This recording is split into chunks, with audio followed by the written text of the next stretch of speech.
So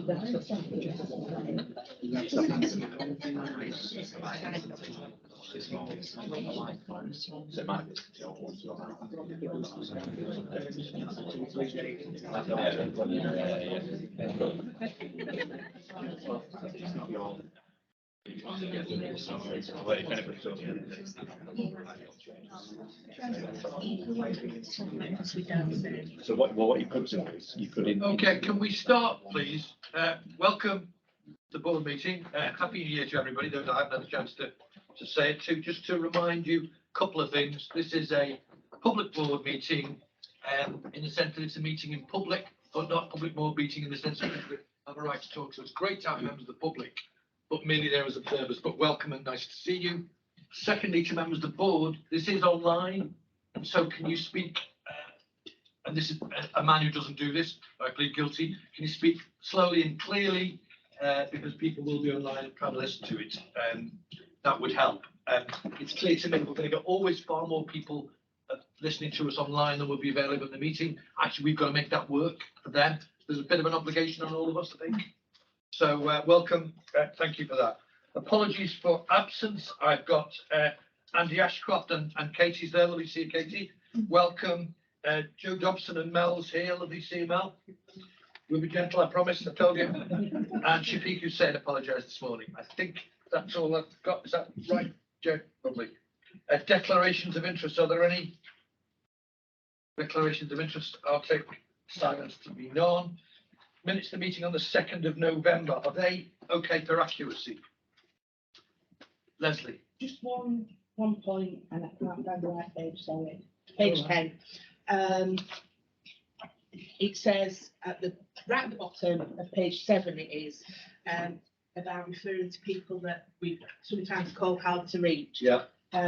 People that I've said we refer to the people we don't hear from often, but actually what I did say was easy to ignore.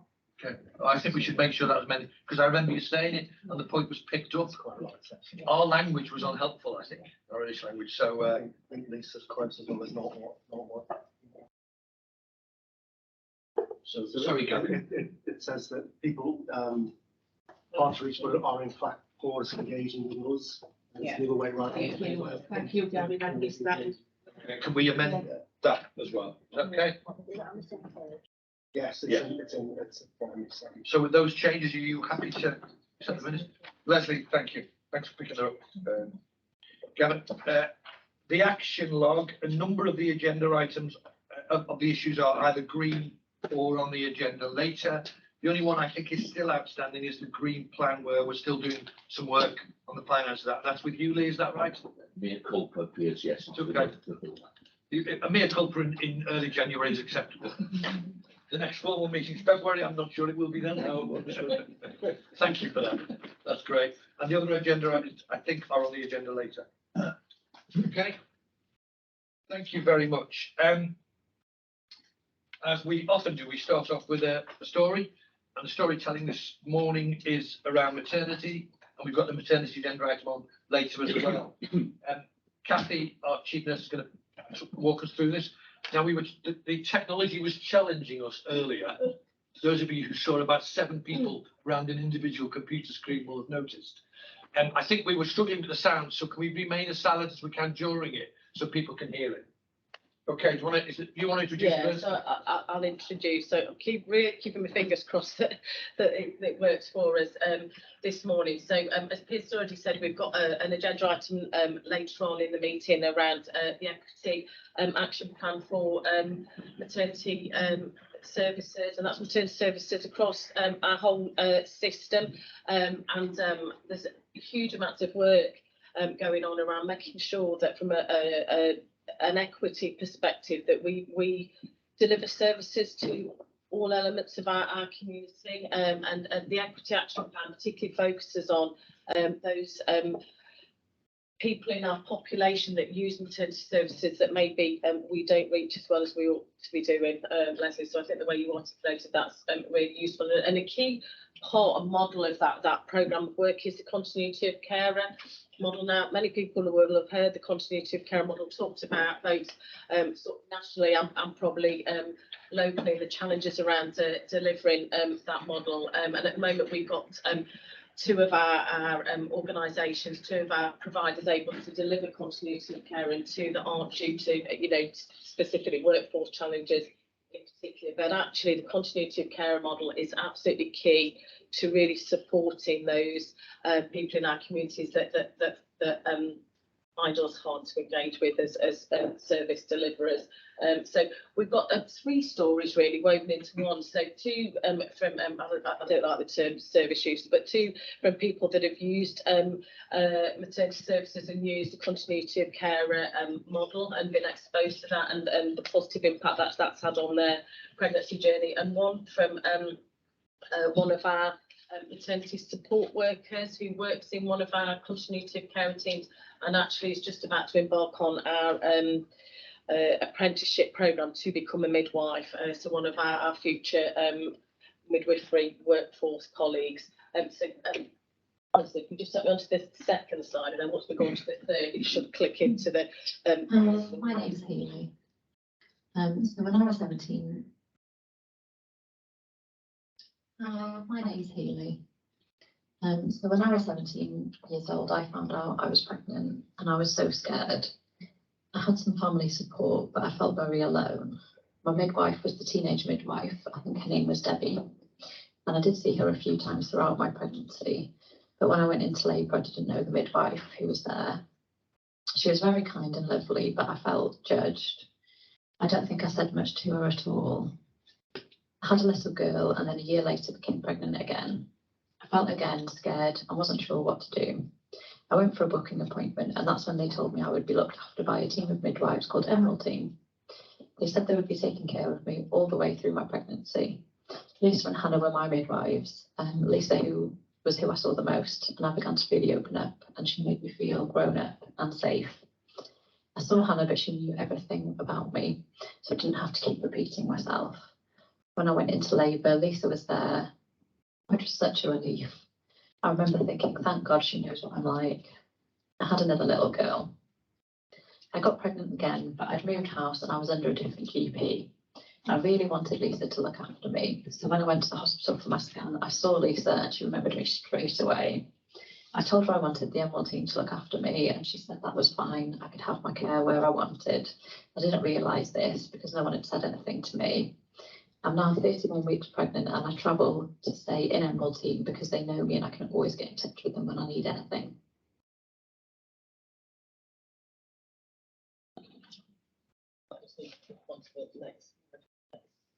So this is Joanne, who's one of our team. Just click on the slide. Hi, my name is Joanne Walton, and I am a maternity support worker here at Barnsley Hospital. I am working within a continuity of care model with a team of midwives. The Emerald Team was one of the first teams to be set up. It was set up in 2019, and since then there's now 2 other teams set up delivering continuity of care. As latest figures show that nearly up to 50% of Barnsley's pregnant women are receiving continuity of care model pathway. I previously worked in normal community delivering normal standard model of care, and this your midwives would provide the antenatal and postnatal care, but it was very rare that the midwives would follow the woman through postnatally and see them after. This leading to more fragmented care.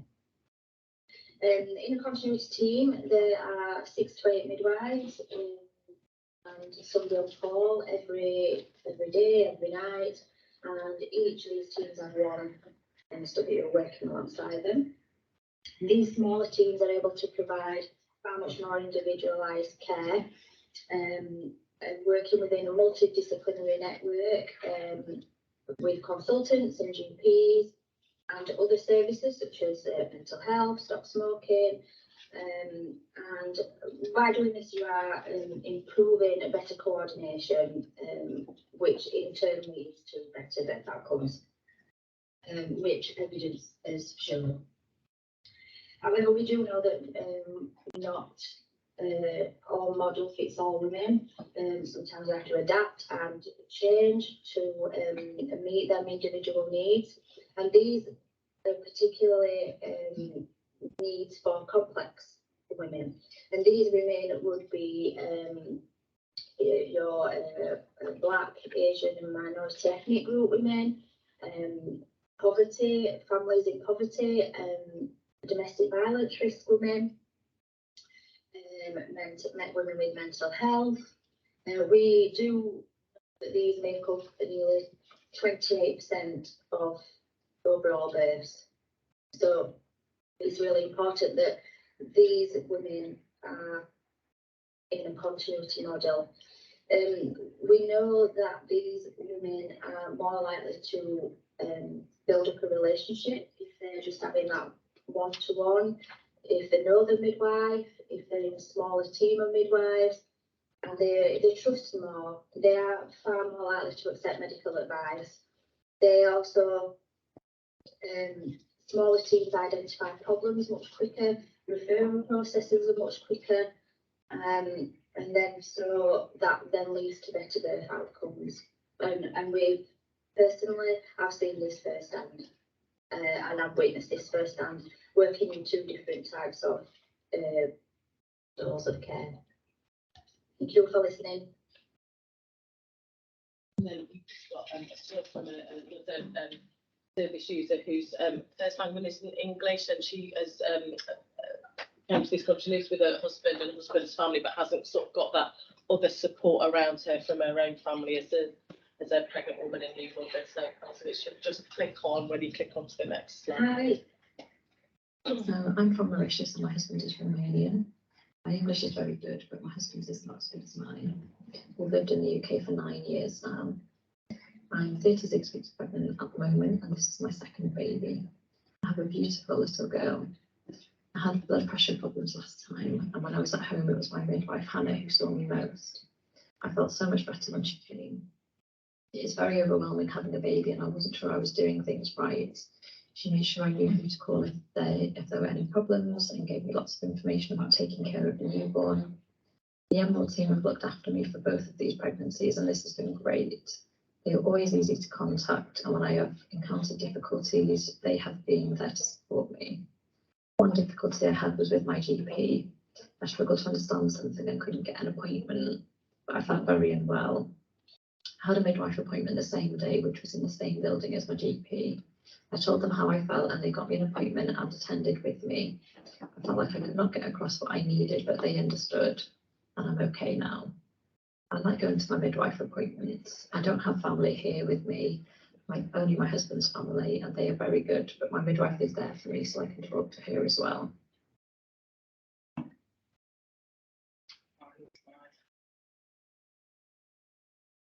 What we wanted to try and encapsulate was just, and I know they're all really positive stories, but I think that is the both the continuity of care model. It's really focused on trying to really home in on supporting women and families who wouldn't normally maybe access services as easily as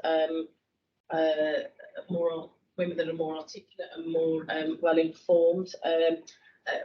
We've got a real challenge with delivery of the model across the whole system, and that's based on workforce. So at the moment at Sheffield and Doncaster were well ahead with the continuity of care model, and we had to sort of step that model back and pause it due to kind of workforce demands and being able to focus on the acute care. But I'm looking at Richard Richard's taken over as SRO of our LMNS, so we're working really closely together on the on the maternity programme, and we're really committed to getting this model up and running across the whole of South Yorkshire, so all of our women have access to the same level of service and the same level of support as they go through their pregnancy journey, and it's a really key focus of the Equity Action Plan, but also our workforce and maternity strategy that we're developing is really focused on enabling us to increase that midwifery workforce to get this plan up and running. So whilst a number of areas in the country have completely sort of stepped down the model at the moment, we are still working with our teams to look at how we continue to roll that out, because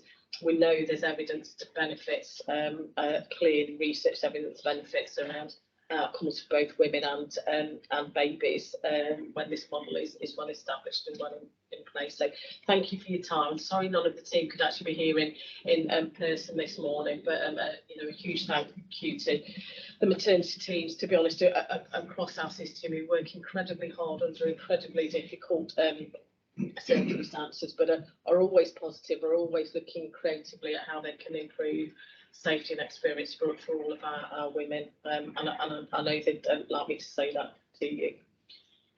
Any points and questions for us? Can I just mention something, Kathy, it's a really sensitive issue, it's a difficult one, and it might be for the group to look at, which is if we do believe that we can make the biggest difference on continuity of care for those most disadvantaged, ought we not to try and partially introduce it everywhere? These are my words, might be a better way of framing it.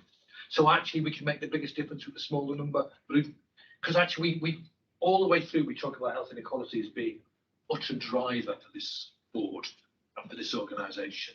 And sometimes that means being quite discriminating in terms of offering services to some people and not to others, because we can make a bigger difference. And I sometimes worry in the NHS, if we don't have it everywhere, can't have it anywhere. Sometimes we might just have to have it where we can make the best difference. Don't know whether that makes any sense, but just strikes me that's the kind of stuff I would hope we would look at over the next few months. Does that make sense? I'm happy with Richard always.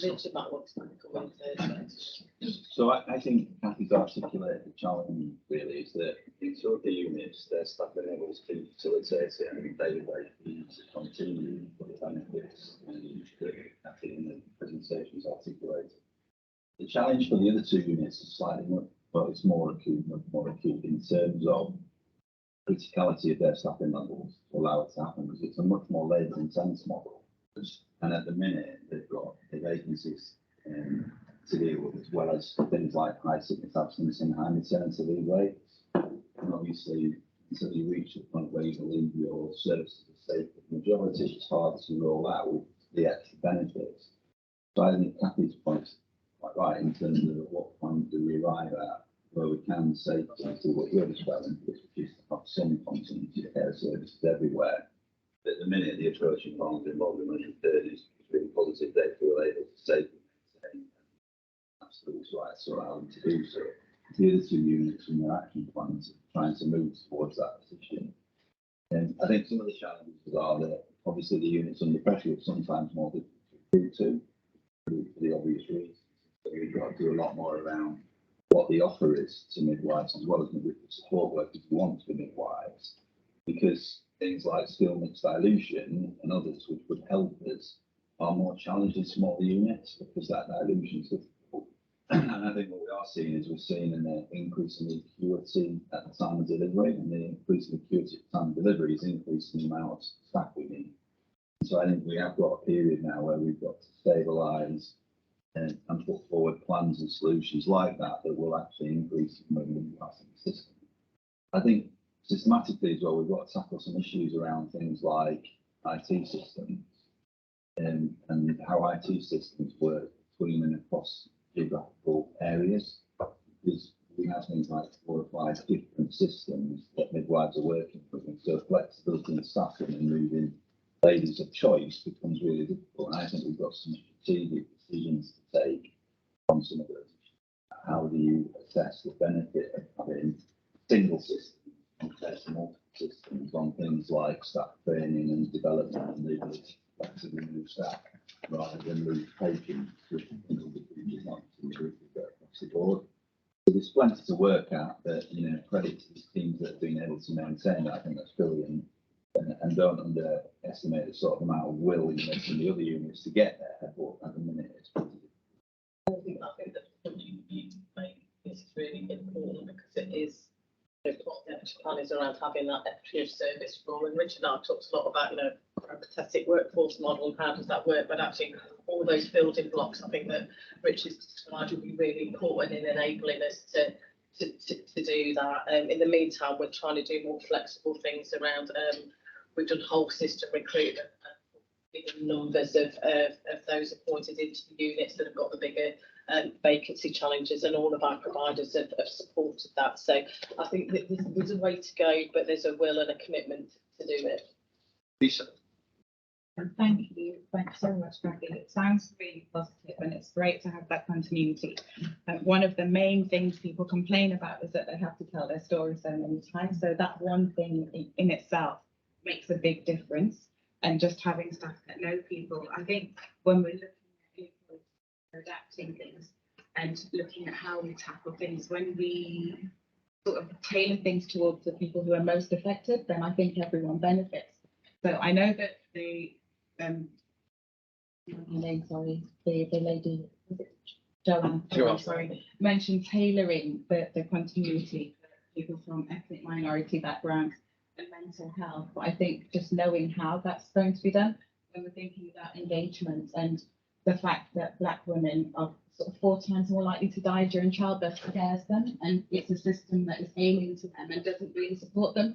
When you're looking at those statistics, so how are we going to overcome that barrier to show them that we're going to try to improve?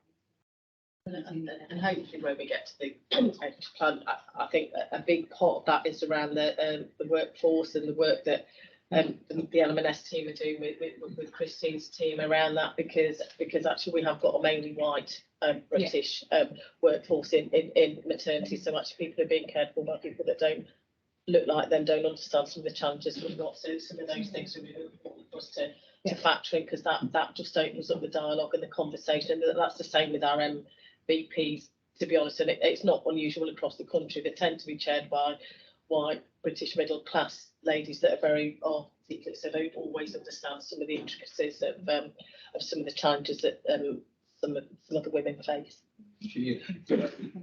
Thank you, Pierce. I just wanted to make a point. Lisa made a really important point about Black Asian women 4 times the risk of death in maternity. That isn't a relatively new thing. For South Yorkshire, that's been in excess, that figure has been around for at least 20 years. So part of the issue for me is this isn't just something with, continuity of care and equity that we need to look at now. It's an ongoing problem for quite a long time.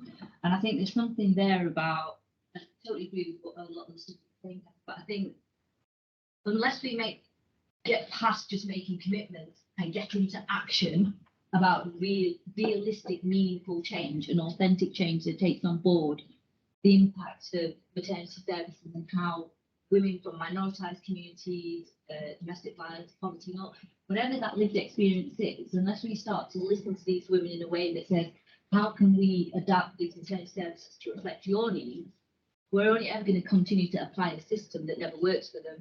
And the other just really quick point that I wanted to make, during COVID, particularly in Sheffield, where we had the Black Asian Minority Ethnic Health Inequalities Group, one of the things that came out of there was maternity services, fear that women had around COVID and accessing services and maternity services during the pandemic.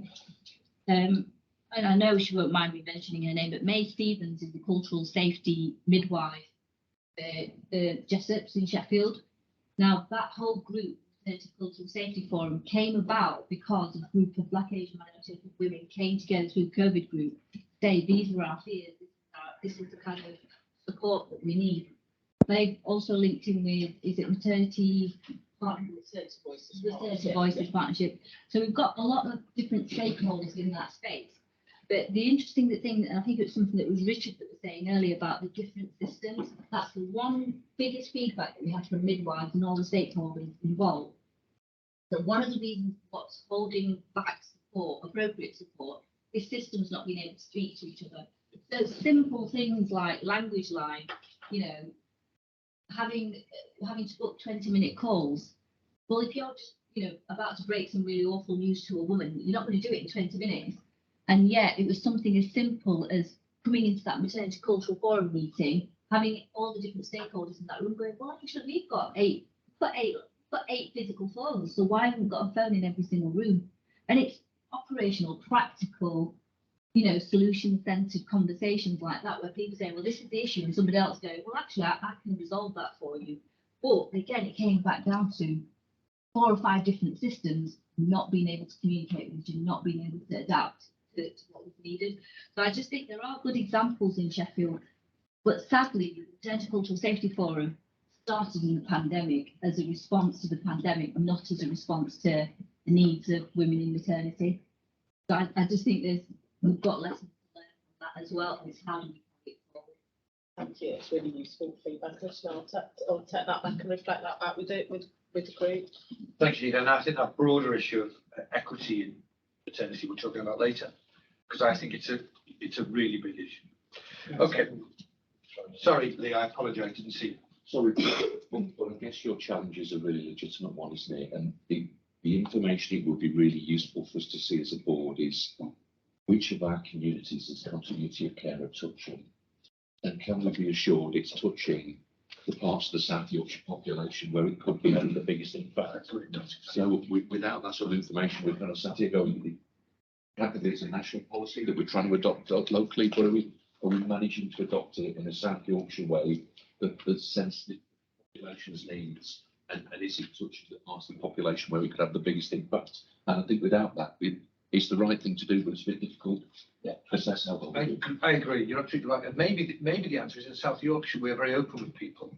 We only try and put it in where there's particular need. We don't think it's the model everywhere because it's not manageable. Actually, that transparency and openness is not a bad thing.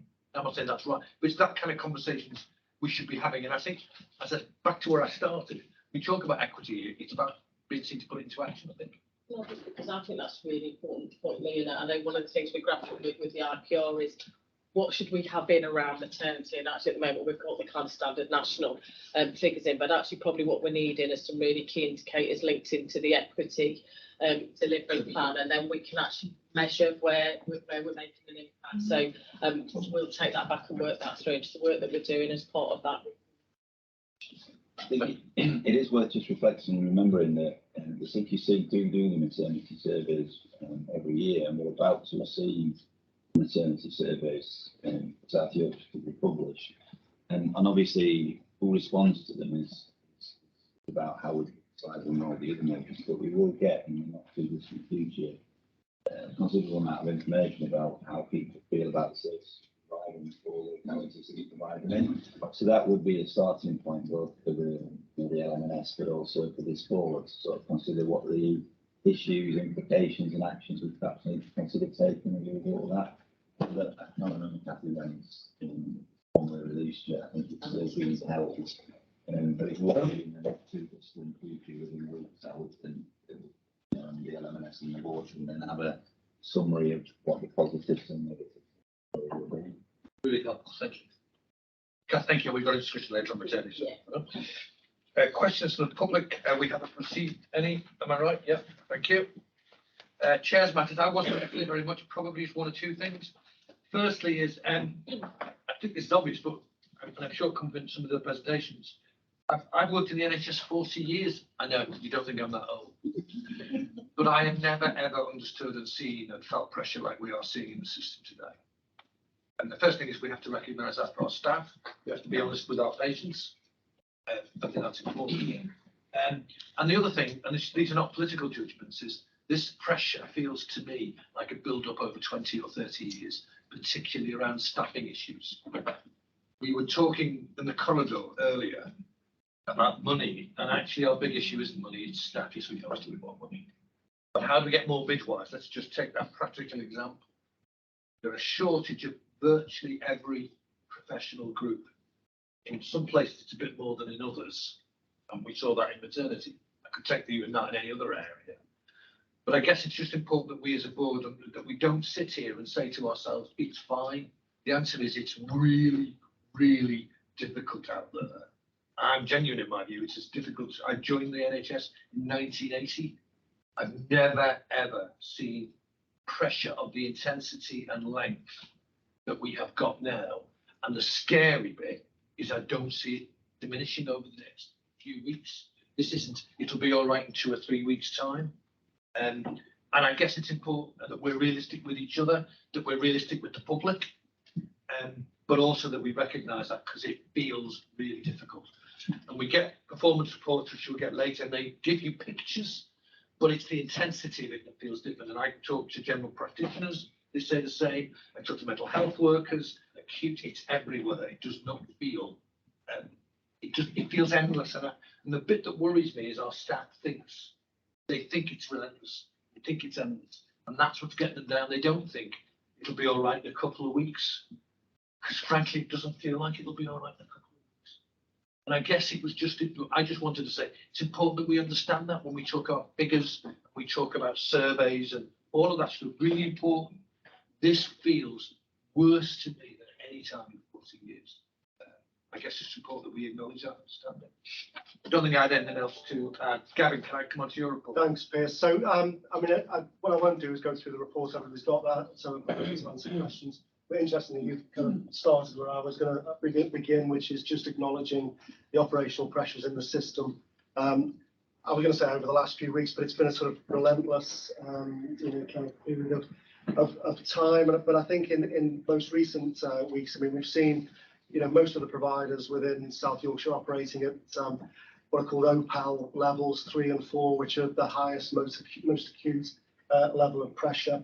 But it's the sustained level of activity, I think, which feels different. And as Peter just said, it's right across the pathway. So whether you look in primary care or access to 111 or ambulance calls, obviously within the acute hospitals as well, mental health organisations, it feels like wherever you look within the system, there's huge pressure. There are some particular things which are driving that. So before Christmas, we saw a big peak in paediatric respiratory illness, but there was also a surge in strep A cases and also anxiety caused within the general community around strep A, but I think huge pressure on paediatric services, both in primary care and in the acute settings as well. But more recently, influenza has been the major driver. So we're seeing high occupancy levels in critical care units and acute hospitals because of influenza, but also against the background of high levels of conveyances and ambulance attendances at ED. And the impact of that has been, I think, poor care for some of our patients and communities, manifested in long waits for handover between ambulance crews and A&E teams.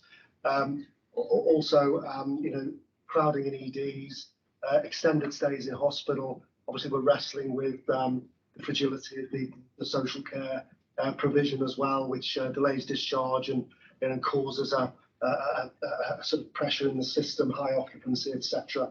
So it is an incredibly difficult time. David, when we come on to the IPR, we'll perhaps just give a bit of detail around some of the key, measures of the impact of the planning we've done to prepare for winter. So I think I won't steal David's thunder. What I will say though is I do think system partners are working together incredibly well. You do get a sense of that both at place in terms of the ICB has a role in this now with the System Control Centre, which we set up in December. But I do feel we've got really good engagement despite the difficulty.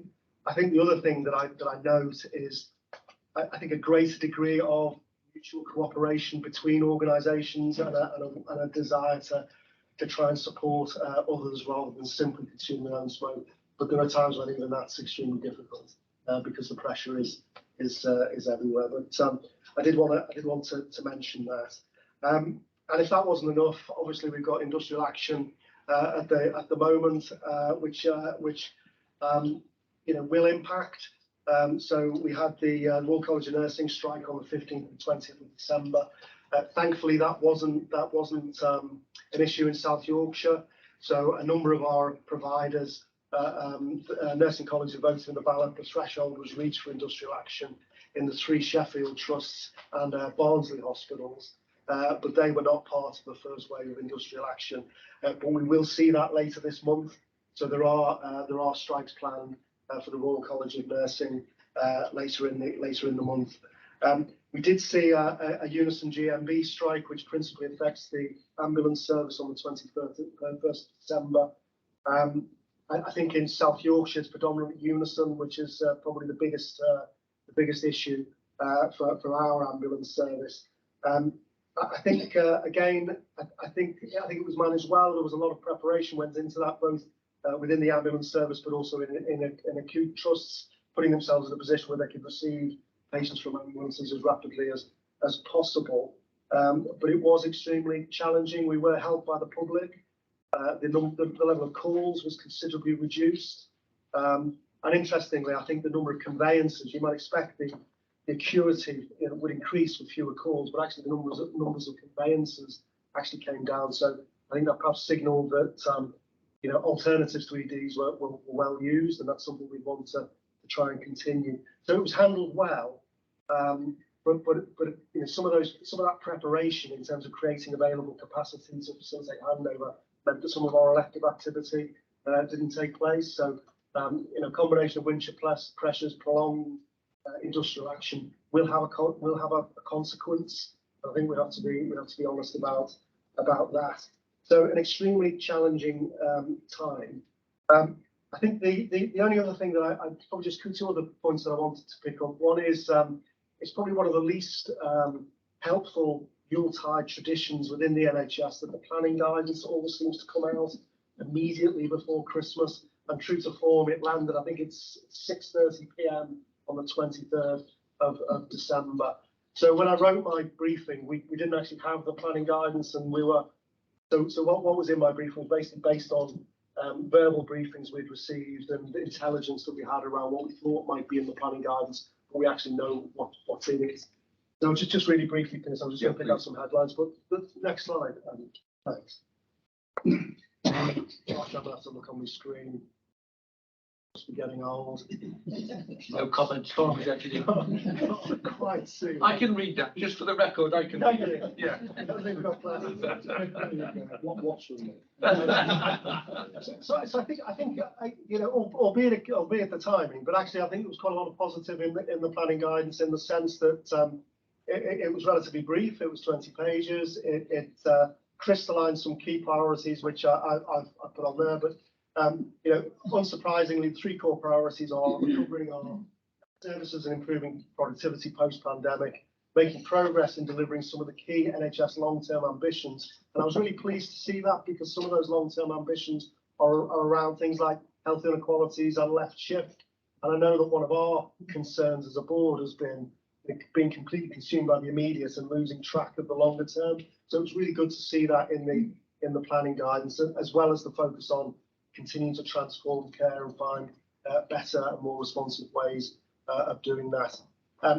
I think in the boxes below that there is a signal of a different approach coming from the centre, which again I think I welcome. So there are a smaller number of national priorities. So in the planning guidance, there's believe it or not, a single sheet of paper, 31. I mean, that still sounds like quite a lot, but 31 objectives for the NHS. But actually, in previous times, it would have been 100 plus. Would have been very, very many. So I think that's a good sign, a kind of simplifying. I think there was an affirmation around a move towards empowering local systems to determine its own priorities, and for us to set our own ambitions, and obviously the work we're doing through the ICT and the development of the integrated care strategy is precisely how we ought to do that collectively as a system. So it's great to see that acknowledged in the planning guidance. And I think the final one in the box that I was welcome to see was a promise to focus more on the why and the what, i.e. what's the question, rather than the current tendency, which is to ask the question and tell us the answer. But I think a recognition that actually local systems need to find local solutions to the challenges. And again, I think that's really welcome. I've listed a few of the obvious challenges. So A&E waiting times, which you touched on. So notwithstanding the pressures, we can't be complacent. We've got a lot of work to do around our urgent emergency care pathway and trying to break the cycle that we're currently in. Elective waits, cancer backlogs, clearly they remain important priorities, but also access to primary care. So those three are part of, I suppose, the priorities that we've heard regularly from the government through the changes we've had over recent months. But the next slide, I think what I was also pleased to see, sorry, next, was emphasis on perhaps things more broadly. So there are some specific priorities around mental health services and LD&H services. There are some priorities around prevention and managing long-term health conditions, as well as references to transformation, for example, in terms of digital and greater connectivity. For example, the conversation we just had around emergency services. And I've mentioned the point about the kind of local empowerment and accountability. In terms of the money, again, I think this is positive. There's a 2-year revenue allocation. And 2 years doesn't sound like a lot, but it's better than a kind of 1-year planning cycle. It does allow you to think, at least to a degree, a little bit more long term. So I think that's welcome. I've not mentioned capital. I think there's a reasonable settlement on capital, but it does come with some pressure. I think although there's some growth, it's not sufficient to cover the inflationary pressures we're seeing, particularly around construction. So I think the headline is there's some growth in capital, but actually if you put that against inflation, it's probably less in real terms. So I think you'll see a squeeze on capital in the NHS. I think I'm probably going to leave it there. I did have a slide, probably the last slide, which is about the next work, the next piece of work to be done. So in essence, this is about, the guidance landed just before Christmas. We've had a few working days to get under the skin of it. Although the headline document's 20 pages, as you can imagine, there's lots of other documents with lots more detail, which we'll kind of work on. What I am really keen to do, though, is to engage with system parliament around the planning guidance and how do we maximise the opportunity to do something different next year and use the flexibility that I think it does give us to perhaps do something different. So I'm particularly keen to think about place partnerships and how we might work differently to enable place partnerships to work with greater freedom. But I'm also keen to work with our major collaboratives, particularly the Acute Federation and the NHS Federation, around what could we do across South Yorkshire that would enable us to get best advantage from those partnership mechanisms. So that was it briefly, Pierce, on operating planning guidance. The last thing I just wanted to say, just trying to finish on a bit of a positive, was just to say there is actually some good news around capital, in the sense that some additional funding has been secured to expand the glassworks in Barnsley. So another 3.8 million on top of I think it's 2.2 originally. So we'll be developing CT and MR in the middle of the shopping centre in Barnsley, which I think is a terrific model. And obviously we're working on our plans around the diagnostic centre at Mexborough. I think in the summer we'll see things like endoscopy opening in Mexborough, which I think is terrific. I think the final thing to say is on the capital developments in Sheffield. Public consultation around the new health centres has concluded. We're able to secure the capital going forward. There was a question about whether we would be able to keep hold of the capital because it's taken us longer to get to a position where we've been able to land the plan. But in terms of that public engagement, the consultation, the business case, from a governance perspective, there'll be a meeting of Finance and Investment Committee and the Quality Performance Engagement and Experience Committee later this month to receive the business case and the feedback from the public consultation, with a view to bringing the business case and the engagement outcome to the board on the 1st of February for a decision. So I think that's a huge piece of work, with potentially a massive step forward for primary care services in Sheffield. So we'll look at that. Thanks, Chris. That also means, by the way, that we will have a short formal meeting in February to consider that. We'll also have a normal informal discussion, and I think the planning guidance needs to be the core of that. This is really important stuff. Sorry, thank you. Lucy. Just a comment relating to the ambulance strike, because obviously one of our roles at Health Watch is around information and advice, that we were keen to make sure that public messaging was kind of easy to access and clear for people. We based our comms on the Yaz really helpful, but the day before the strike, we wanted to just double check and triangulate that with other NHS comms. So we were looking for other NHS comms to see what other messaging was going out. We really struggled to find anything. So we were surprised that there wasn't more proactive information going out on that. And I think there was more actually that came out after that. Although the 28th thing sort of cancelled, but it was really about that sort of proactive approach to getting the messaging out there. Really helpful feedback, Lucy. I mean, clearly there's an opportunity for learning here, and we're, sadly we've got, opportunities to put that learning into practice. I think by and large we did rely on the national comms. I think that was generally our approach, but it's whether we could do something that's perhaps more tailored locally. I think one of the challenges though was the agreement of what we call derogations, which were things the union would be prepared for strikers to do to maintain patient safety, etc. But it was very difficult and came very late in the day in terms of what those derogations were. So it was actually quite hard to pin it down until very late. Sadly, I suspect that might be part of the way this pans out going forward. But we'll take that back. I mean, Will, I'm conscious that you were in the thick of. You described it as it was going. We were reliant on the national comms. When something came out, it was quite minimal. The guidance for all that. What some actions though the trust could do in terms of how they communicated with the patients, public, websites like that. But I think we all relied on briefings as well from organisations that are involved in this fight. I do think the national comms is probably something that will be very linked Worthwhile point making, Lucy. Thank you. We'll try and pick that up. Just a question, if I may, related to the money for the next couple of years. As always, with these things, the devil will be in the detail. The detail is probably not available.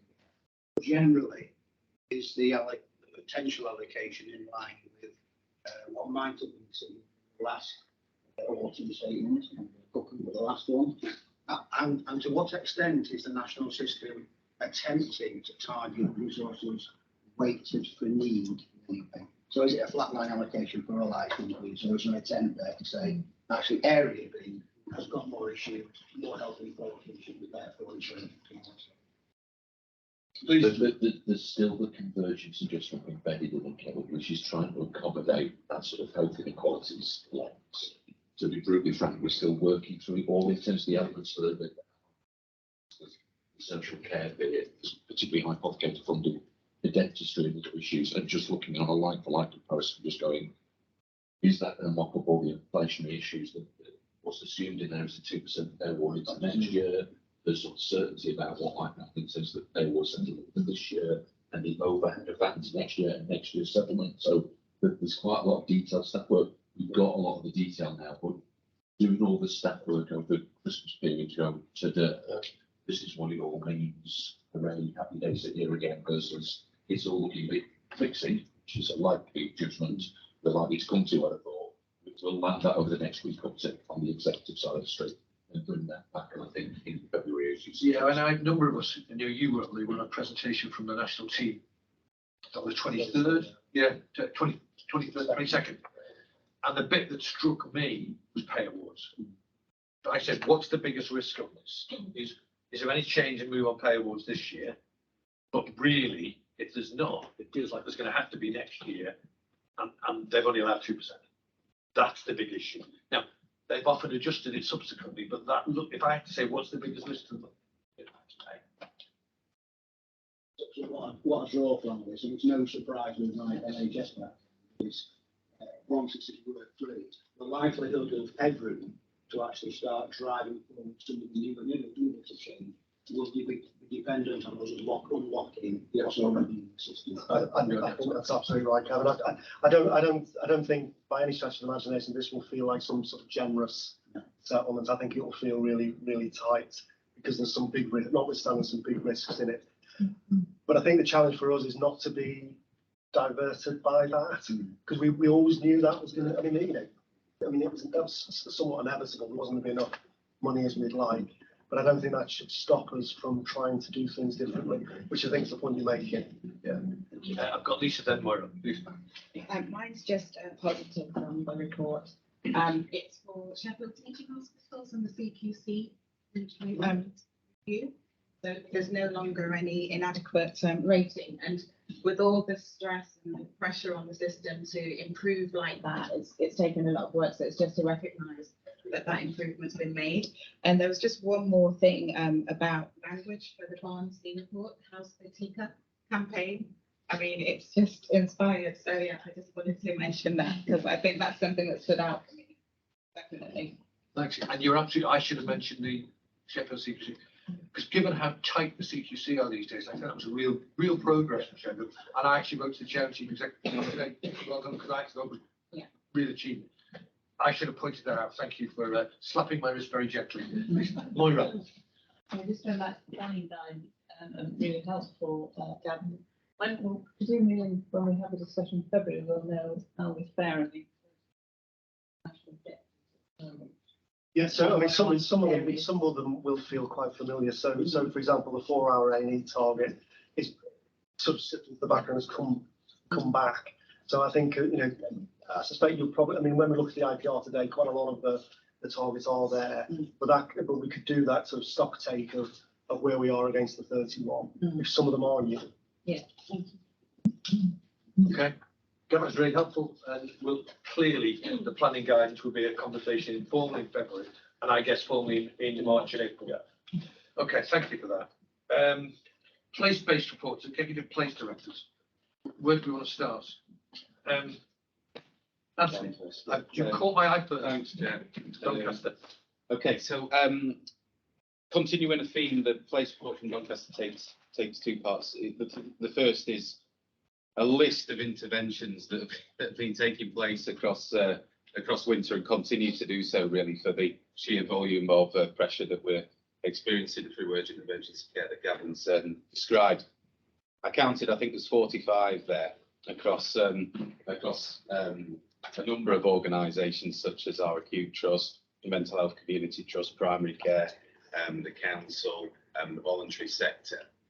There's a couple of things I'll say on that. It demonstrates the sheer volume of partnership work that's going on in Doncaster. Secondly, it demonstrates that there's no silver bullet to any of this in terms of dealing with pressures that we've got. And the third thing, I think we have to acknowledge, it hasn't been enough. We've seen significant pressures across the Doncaster system over the last month, and we continue to do so. And two things I wanted to do on that. The first was to apologise for any of the Doncaster population where the quality of care has not been where we want it to be. But secondly, to thank staff really who've been involved through this throughout the course of last month. I experienced this system both professionally and personally over the last few weeks, and what I saw is what we all know, which is professional and dedicated staff working in a very, very difficult environment at the moment. And I just wanted to thank the staff across Doncaster and wider who've been involved with that. In terms of going forward then, two things that we particularly wanted to concentrate upon in this place report. The first is helping those staff. So what we're really committed to across Doncaster, we're looking to recruit, and we're nearly recruited a place workforce lead that's going to work across place partners, but also with Christine's teams to have a look at how we can be much more flexible in our workforce and much more use of mutual aid when it's needed, and we could create the environment where we can be flexible across the use of staff, but also really helping them over the course of the next 12 months in terms of retention and also recruitment. And then the final part really is protection of our vulnerable populations or easily forgotten populations. We've got a lot of work going on across our locality, work with the council, with our community teams, with our mental health teams, with our digital teams to ensure that we've got that early intervention with some of our most vulnerable populations. So two key focuses in the new year in Doncaster that we really want to drive forward. Thank you. Anyone have any questions on Doncaster before we move on? really helpful. Just one question for me, and it was for all health services. We talked last time we met about the social care money and what that's doing. Do you want to just give us a sense of that? And that's a warning to the others, by the way. Because I actually think it was a conversation we had. Just be helpful for the board to say, here's what it feels like in our patch and what we've done with it. Yeah, okay, thanks. I can start and then I'm sure people can help in that. So a couple of things really. There's obviously we really look to use the monies for improvement in discharge. I think there is at any one time a number of people within settings across Doncaster, including the acute trust, who are medically fit for discharge, and we need to improve the flow, and we've looked at the use of some of that money for that. The second has been to firm up the social care workforce as well. To ensure that we've got the right people in place. Difficulties with this money, I'm sure my colleagues will relate, is the short-term nature of it, Chair, and obviously the ability to get that spent in a short-term fashion. But I would say it has helped. I was really glad to see it, and we've tried to mobilise as soon as possible. Thank you. We'll go around the table then, which Chris, I think you're next in Rotherham. Right, thanks, Chair. So just picking up, the Rotherham report does pick up the discharge to assess update, but I'll just do some quick highlights. So we've got the additional funding. The spirit of the funding is to go further, faster with discharge, to improve flow through hospital. So working with Age UK in Rotherham to try and facilitate early discharge for vulnerable patients. One of the big things about virtual wards, so people hear this language, virtual wards. What it means in practice in Rotherham is we have 2 nurse consultants and a team of 15 support workers who enable people to go home but be supported in a way which, if that service wasn't in place, they would remain in hospital for a longer period. The trick to it is making sure that we get absolutely the right patients who are appropriate for the service, and that's something we're going through. That's being implemented this week. So other things, we've enhanced the social care. We have bridging services across health and care. We've increased the availability of the care packages. So, and one of the key things is we've moved to a discharge to assess model. And what that means is rather than patients waiting in hospital, waiting for assessments, patients can go home in a supported environment, and we can do assessments while people are at home in the first 48 hours, which helps people be at home quicker, but we can still do what we want to do in the right time scales. So that's the system pressures. Just to echo Andy's point about system pressures, amazing work across health and care, people working closer together. One big thing is we've put in Rotherham is a patient flow command centre. So that means we have all live data across healthcare. So that's hospital beds, out of hospital beds, community resources, social care resources. So we can make sure we get absolutely maximise our resources at times of pressure. Just in terms of positive developments, we've implemented lung health checks. So this is something that Doncaster did as a pilot. In Doncaster experience was 180 cancers were detected, of which 72% were curative. In Rotherham, we have a team of radiographers going around in a van to shopping centres, football grounds, town centre, and picking up 55 to 74-year-olds. So we'd hope to, if we follow the Doncaster experience, hopefully find 100 previously undetected cancers and hopefully save lives as well as part of the lung health checks programme. That commenced in December. In terms of, there's a recognition, we'll pick up cost of living later on, but in terms of mental health and wellbeing support, we've really ramped that up. So we've increased what we call our Rother High, which is mental health and wellbeing support for Rotherham adults. So there's support to improve access to general practice, improve access to talking therapies, and improve access to mental health and wellbeing support. The sort of things we've put in there to enhance is around financial advice as well, because of the cost of living crisis we're currently going through. In terms of scale, 40% of Rotherham adults have accessed the service, and we've seen 618,000 medications ordered from GPs, 18,000 GP appointments booked, and it's something we're seeing it's really starting to get real common usage, and something we can scale up really quickly. In terms of children and young people, we have something which is the equivalent called Quell, and what this is a mental health and wellbeing support which is available out of hours 365 days a year for children and young people in Rotherham.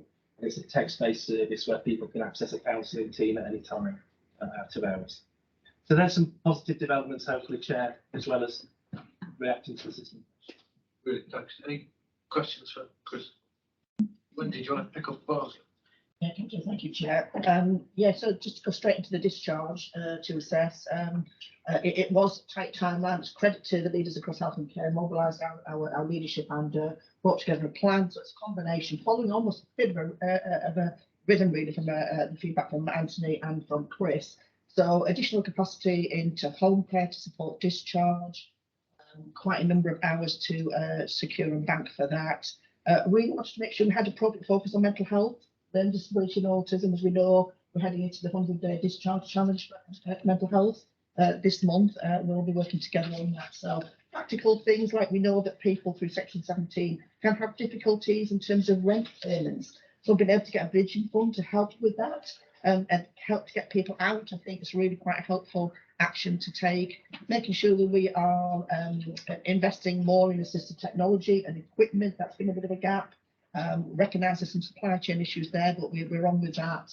A number of other sort of actions that we wanted to take was really about that physical activity sessions, in reaching from our Older People's Activity Alliance, so in reaching onto the walls and helping people to sort of really get exercise and really get immobilised to try and support earlier discharge. That will be a combination of volunteers and our Bopper Alliance. Helpful. Supporting peer support workers as well. Transport, I think some additional support to transport, that's been a bit of a pressure point for us.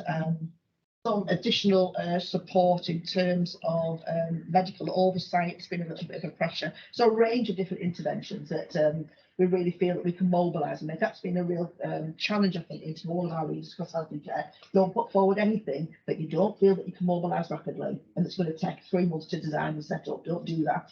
But something that you feel confident we can deliver on, because we really need to make sure that we're tracking this really hard and in a focused way at place, and your colleagues are doing the same. So other things really just to highlight from Barnsley is that really pleased that we had a range of different people in leadership roles complete the population health and management development, really upskilling people's knowledge and awareness. I guess the ask now, our asking ourselves really is the so what. So getting on then and mobilising that knowledge into place and into neighbourhoods to make a difference. It was great. The house at Sicker, that was a great sort of crafting of the branding, I guess, really around all of that. Really made a difference, to be honest. That's really Barnsley language, isn't it? House at Sicker. And so bringing together the nous of our stronger communities teams that work alongside community leaders in each of our neighbourhoods, primary care. Our public health colleagues, really great that we're able to reach so many people and go where people are, not have people to come to us. We use that community insight and went to where people are instead of being able to connect them into that offer. So you can see the information through there. Just a couple of other things to highlight from us, some positive things. Really pleased that Barnsley came out in terms of adult social care. I'm going to mention this, aren't I? In my desk role, highest performing council nationally in terms of the overall satisfaction of people who use services with their care and support. Really pleased about that in terms of the pressures that adult social care products have been under. And just a couple of other things from me, really, the alliance working. Or forward, really what Shahida and Lisa probably said before is when you mobilise and you bring together private sector, community leaders, the statutory sector, and all those sorts of people, great things can happen. So our alliance work, it really matters to us. We've got so many different alliances that collaborate really well. And you've got an example there, Barnsley Older People's Physical Alliance is just doing some great work. But I can roll off a whole load of other alliances like the Good Food Partnership and all those other activities that take place in Barnsley that make such a difference. So thank you equally to those organisations that work hard in that space. Final thing then from me is the development around the BCSE strategy group. We've had a rocky road in Barnsley on the BCSE leadership really, and for all sorts of different reasons. So getting alongside them and helping them to think through what their strategic future is, getting that strategy group mobilised, really, and connecting conversations between our Barnsley Healthcare Federation and Barnsley CBS that has enabled Barnsley CBS to consolidate its asset base, which has been really quite important. And that will seize an opportunity for the Barnsley Healthcare Federation to take on one of their BCS buildings, and that will create a health and wellbeing hub for us. And we're hoping that will get kicked off over the coming months, and we can design that with existing BCS tenants as well that are in there too. So I'm really looking forward to that. And that's it, Chair. Brilliant, thank you very much, and congratulations personally on the rating. Well deserved. Sheffield, Emma. Thank you, Chair. So in terms of the partnership board, we had our first meeting on the 6th of December. We were at how many others, but to say that those arrangements were co-produced, so we've now got a set of governance arrangements that everyone in the city owns, hopefully. But it's much more than that, obviously. It's about how we start to work together. So that was on 6th of December. We've got a session on the 7th of February to start looking at our priorities as a system of a place. And I think the partnership for the range really reflect two things. One is how do we really start a relentless focus on the business as usual targets that we know we've just seen in the plan guidance, but actually how do we create that headroom to do some of the things we need to do around looking at health inequalities and tackling some of our most deprived population. So we kind of split our partnership arrangements into the business as usual and the long-term transformation work, so we can do both. In terms of working in our communities, obviously we'll see there we're working with one of our most deprived communities. It comes back to your earlier point, Chair, about actually targeting some of our resource, because actually small amounts of resource can make a huge difference to our communities. There is a huge power imbalance between statutory agencies and the voluntary and community sector. So as part of our new arrangements in Sheffield, we've got a new programme which is going to be community development and inclusion, which will actually start looking at inclusion health, what we can do with those most deprived communities, how we can start to resource them in a long-term way rather than bits of money here and there, so we can really give stability to the community sector. In terms of winter, and I'll come on to the question you asked earlier, Chair, around the discharge money. So in Sheffield, we predominantly focus that on intermediate care beds, additional 30 in the hospital. We've got 1,600 hours in home care provision, and we've also got some support in mental health. Because again, I think the discharge money is tended to focus very much on social care and health, but actually we need to be thinking about where else it goes in terms of primary care and mental health provision. So those things have been really important for us.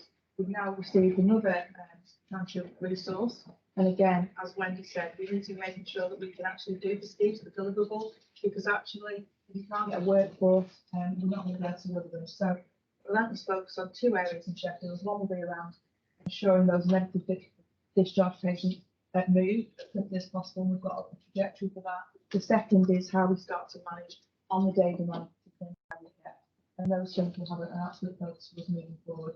We'll see in the report there's a range of issues there of other things we've done, and again I'd like to thank the staff and the teams involved, because it's been credible, and having been involved in some of these conversations over the last few weeks, the pressure the staff are under to deliver it is and what they're doing in response is phenomenal.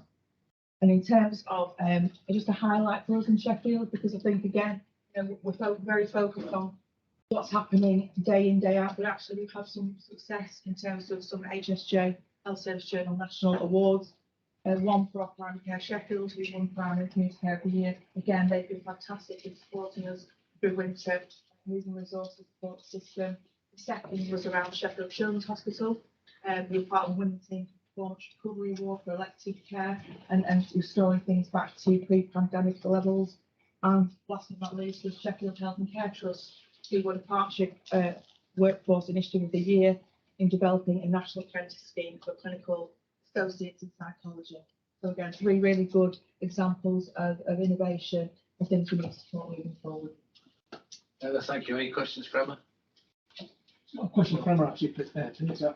Just like I said, the reports are excellent. They contain some really outstanding examples of innovation and creativity. I think the others, I know, I'm certainly thinking Wendy and I, it's at least some comments about mental health and disability autism collaborative, and we can learn from the best practice, and then where they've been really good implementation, these really good results, we can learn from them in each place. I agree, Mark. There's a broader issue, isn't there? So clearly a series of initiatives, for instance, around social care companies. Actually, what I'd really like to see is which ones went really well and we won everywhere, which ones were worth trying but didn't go here. One of the advantages of the South Yorkshire footprint ought to be our ability to make those judgments. And sometimes when we try something and we don't get it right, that's okay. It won't always happen, and I think we should. There's something here about learning. When we did discharges very quickly, some of these things didn't work. These two or three were really, really successful. They should be everywhere. I think that's something, in a sense, we should be able to do at this level. So really well made point.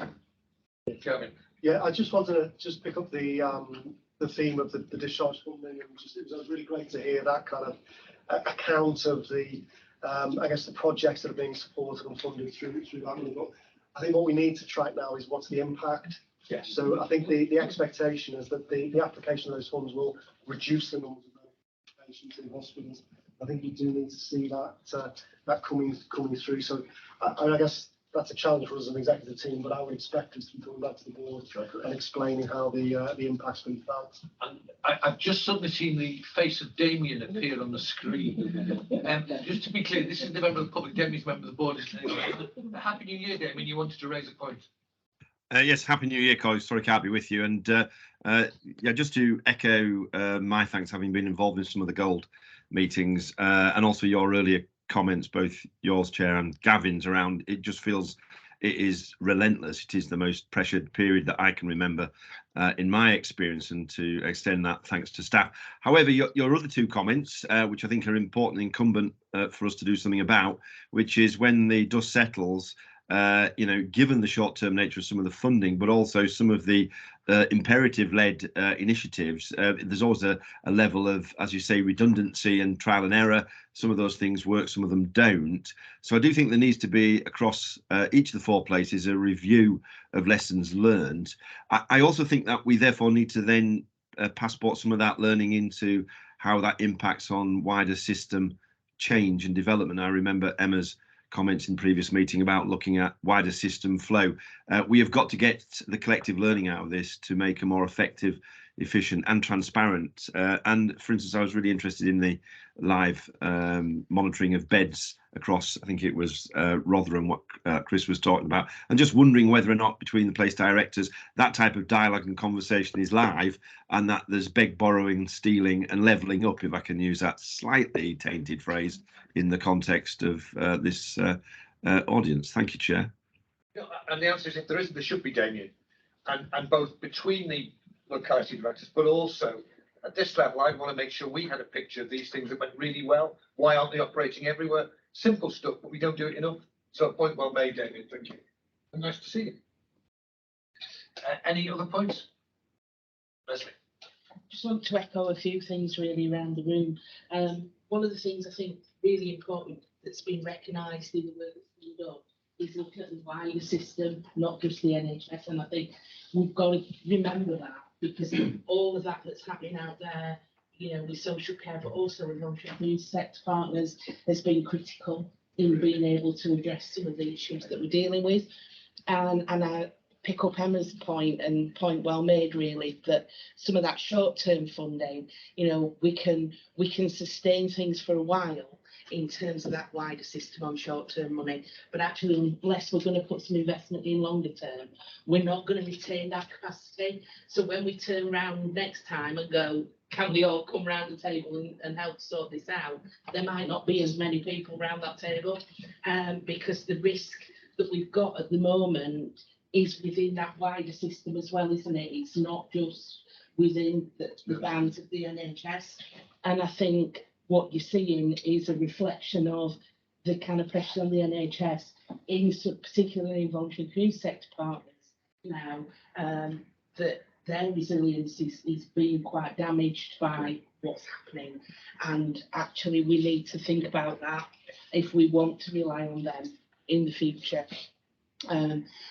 But what I would say, what I've experienced on another day with another hat on, is an incredible amount of creativity, creative thinking, flexibility, and willingness to actually think wider. And I just think that should be, you know, recognised, and we should continue with that. So some of the learning is about that, for me, is about how creativity can come into finding solutions rather than just doing what we always did, because that's what we always did.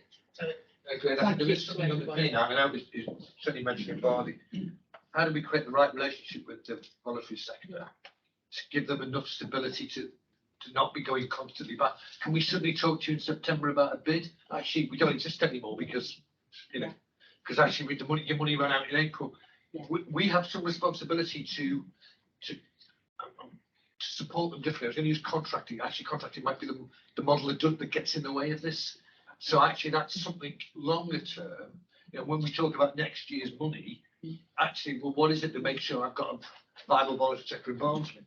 Because there's no point talking to them if it's gone in the 6 months. Christine, you wanted to talk. Sorry.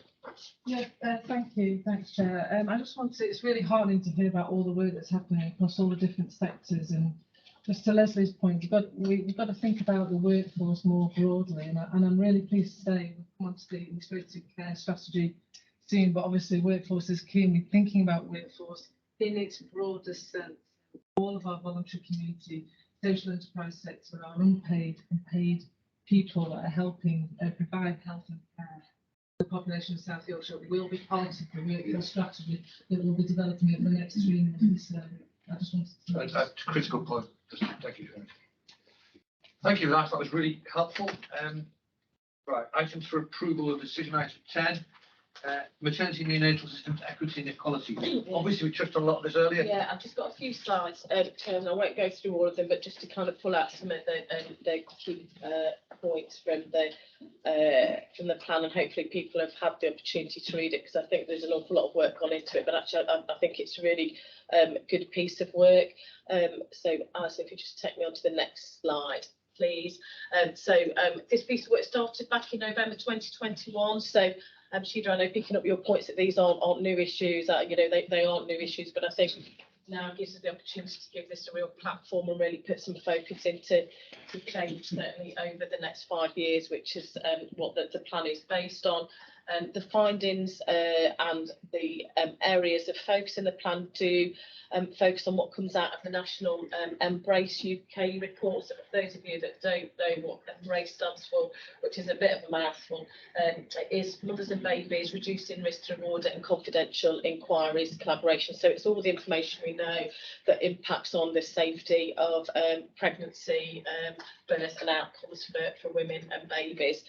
I think as Lisa articulated earlier, we know nationally in the UK that 1 in 4 women from a black and ethnic minority background are more likely to die in childbirth and are twice as likely to have their babies born early or to need neonatal support. So there's some real sort of challenges in that, and certainly for South Yorkshire, that pulls into people living in some of our most deprived areas, and that's heavily linked into some of the lifestyle choices people make, which impact on the outcomes for babies and certainly outcomes for pregnancy. So real focus is around trying to provide some equity around the care, mother and babies, and that's in its broadest sense. So in the plan, you'll see this particular focus on making sure that we pull in that sort of really focused personalised care for people with learning disabilities and a diagnosis of autism, and anybody that might need additional support accessing services. And there's a huge area on actually having a workforce that is representative of the women and families that we see. Just on to the next slide.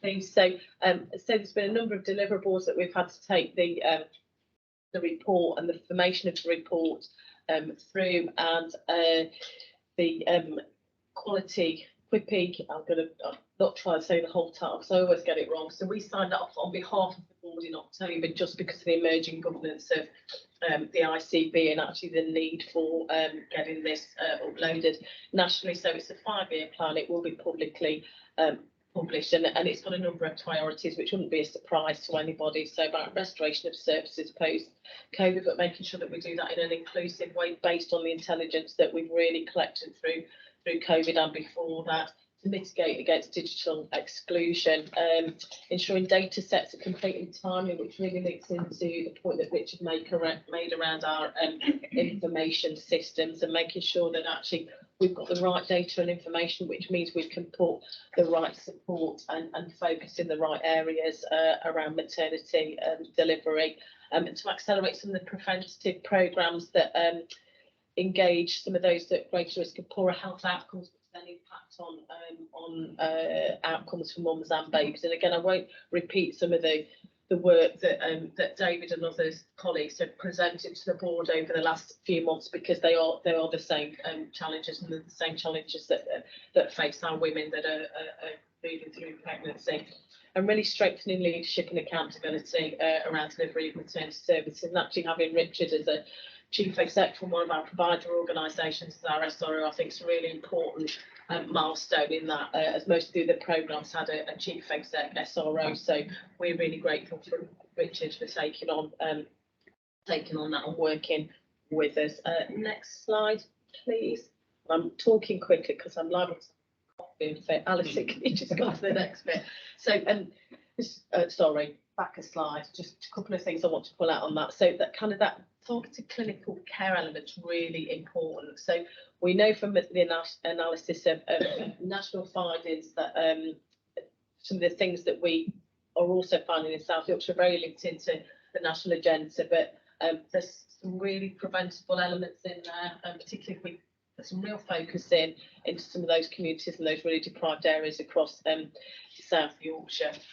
We see higher than average rates of teenage pregnancy across our system than nationally, and that's where continuity of care can really play an important point in supporting some of those young mothers through their pregnancy journey, and making the right lifestyle choices to have a positive outcome from a pregnancy perspective. And we know through the data that we've seen on a number of occasions that we've got higher than national rates of deprivation and multifaceted care, social care issues and high deprivation rates, all of which impact on the ability for people to live their lives well, and impact on the outcomes for women, but also for babies and children as they move into their future lives. So this is a really important link through to all of the other strategies that are being developed, particularly at ICP level, but also the workforce strategy that Christine's alluded to.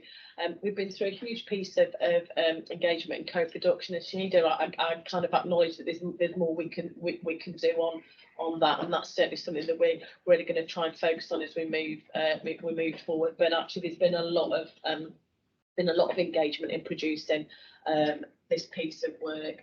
Next slide, Alison, please. I think I've just talked about the fact that it sort of aligns with all of the elements that we're trying to do as an integrated care system. And this work will evolve, and we'll continue to embed it across our providers, but also I think out into our places. And actually, I think for me, linking in with the place directors around how we really link maternity into some of the work that you're doing, particularly in relation to some of the kind of co-production, but also the engagement work, I think will be really important going forward, rather than seen it as a smaller group of people that do that. Next slide, please. So within the action plan, we've got a series of actions that will take over the next 5 years to try and improve that care and improve overall health and outcomes for women and babes in our communities. They're built into short, medium and long term goals, and we have people who are responsible for taking forward those actions. We'll obviously drive this through the LMNS, but also we've agreed that we will bring the action plan back in its progress on a regular basis through QIPI, so that we can really put that focus there through our whole maternity programme. And I think, as Richard's alluded to, when we might then bring an update through to the board, I think the important bit, which I think Lee also touched on, is how we kind of measure that success. And some of that will be short term, but some of it's going to be much longer term. It's probably all I wanted to say, really. I think the devil in the details in the action plan. Again, there's been a huge amount of work gone into this, and I think it's a really exciting piece of work, and something that we really want to drive forward and focus on as part of the LMNS, and make sure that actually the maternity strategy that comes out of the East Kent report that's due out in the spring doesn't kind of derail some of this and move our focus away from what's really important for women and babies in South Yorkshire. That's really helpful. Want to raise some issues, Lucy? Yeah, thank you, Kathy. I think there's no doubt this focus on this area is hugely welcome, and despite the stark inequalities for certain communities in the area of maternity. I guess when I was looking at this, my question was really around the sort of engagement co-production angle, which you described that there was co-production and engagement to help create this plan. doesn't really sort of set that out as part of the plan, so it's really hard to know actually who's been involved in shaping it and how that's happened. Looking through each section as well, I really welcome the fact that under these metrics and how will we know that we've been successful. In most of those sections, although slightly strangely not all of them, feedback is included and sort of patient experience sort of elements are included. So I guess just a question about why it's not in every section, but also sort of whether or not there's a step further that needs to go. It's not just about have we been successful, but actually we're really talking to people and understanding their experiences. Is there flexibility and a willingness to actually adjust some of this as we go? Because what if we haven't got it right? Like, how do we know that these are the things that are going to make the difference for the women that we need to improve these services for? And I think there has to be the flexibility to do that, because where this started in development, 14 months ago, actually the whole landscape changed in relation to the way kind of health and care is being delivered, the challenges that we face, but also social and economic climate. So this is a document that we needed to produce naturally, but actually for us as a system, it needs to be something that evolves. And I think some of the work that Richard and I probably need to take away and do with the group is how we do that ongoing engagement with communities. And I think that's probably for me why I'm thinking kind of how we link in with the place directors and the opportunities at place to do some of that. No, I really welcome second. I think there's a really strong commitment made to equity. I think that's fantastic. There's just a couple of things that slightly worry me. One is, and this is just again partly from lived experience, but partly from working lived experience with maternity groups and communities involved in the area of work. One of the things that's been lacking is meaningful research in regards to community, particularly marginalised minority communities, research in regards to maternity and infant mortality support services and impact. We've had very, very little research done in South Yorkshire with those communities, not just in terms of what they're experiencing in terms of maternity services, but actually what are the outcomes, what are the positives and the negatives of their lived experience in terms of encapsulating all of this. There's been very little research. I think the last bit of research that was done in South Yorkshire around marginalised, minoritised communities and maternity support and services was like pre-2004. So for me, there's an issue of having up-to-date data, up-to-date research, up-to-date, authentic, post-produced information, and that's only going to come from meaningful engagement with communities. Because I think one of the things that worries me is that sometimes you do your literature review, you do your research, you do see what's out there, you pull on the national data sets and things, but actually does that reflect what's happening locally? When I know for a fact, for example, in Sheffield, BAME communities have vastly changed, even in the last 10 years, yet we're still designing policy that reflects communities from 20, 25, 30 years ago.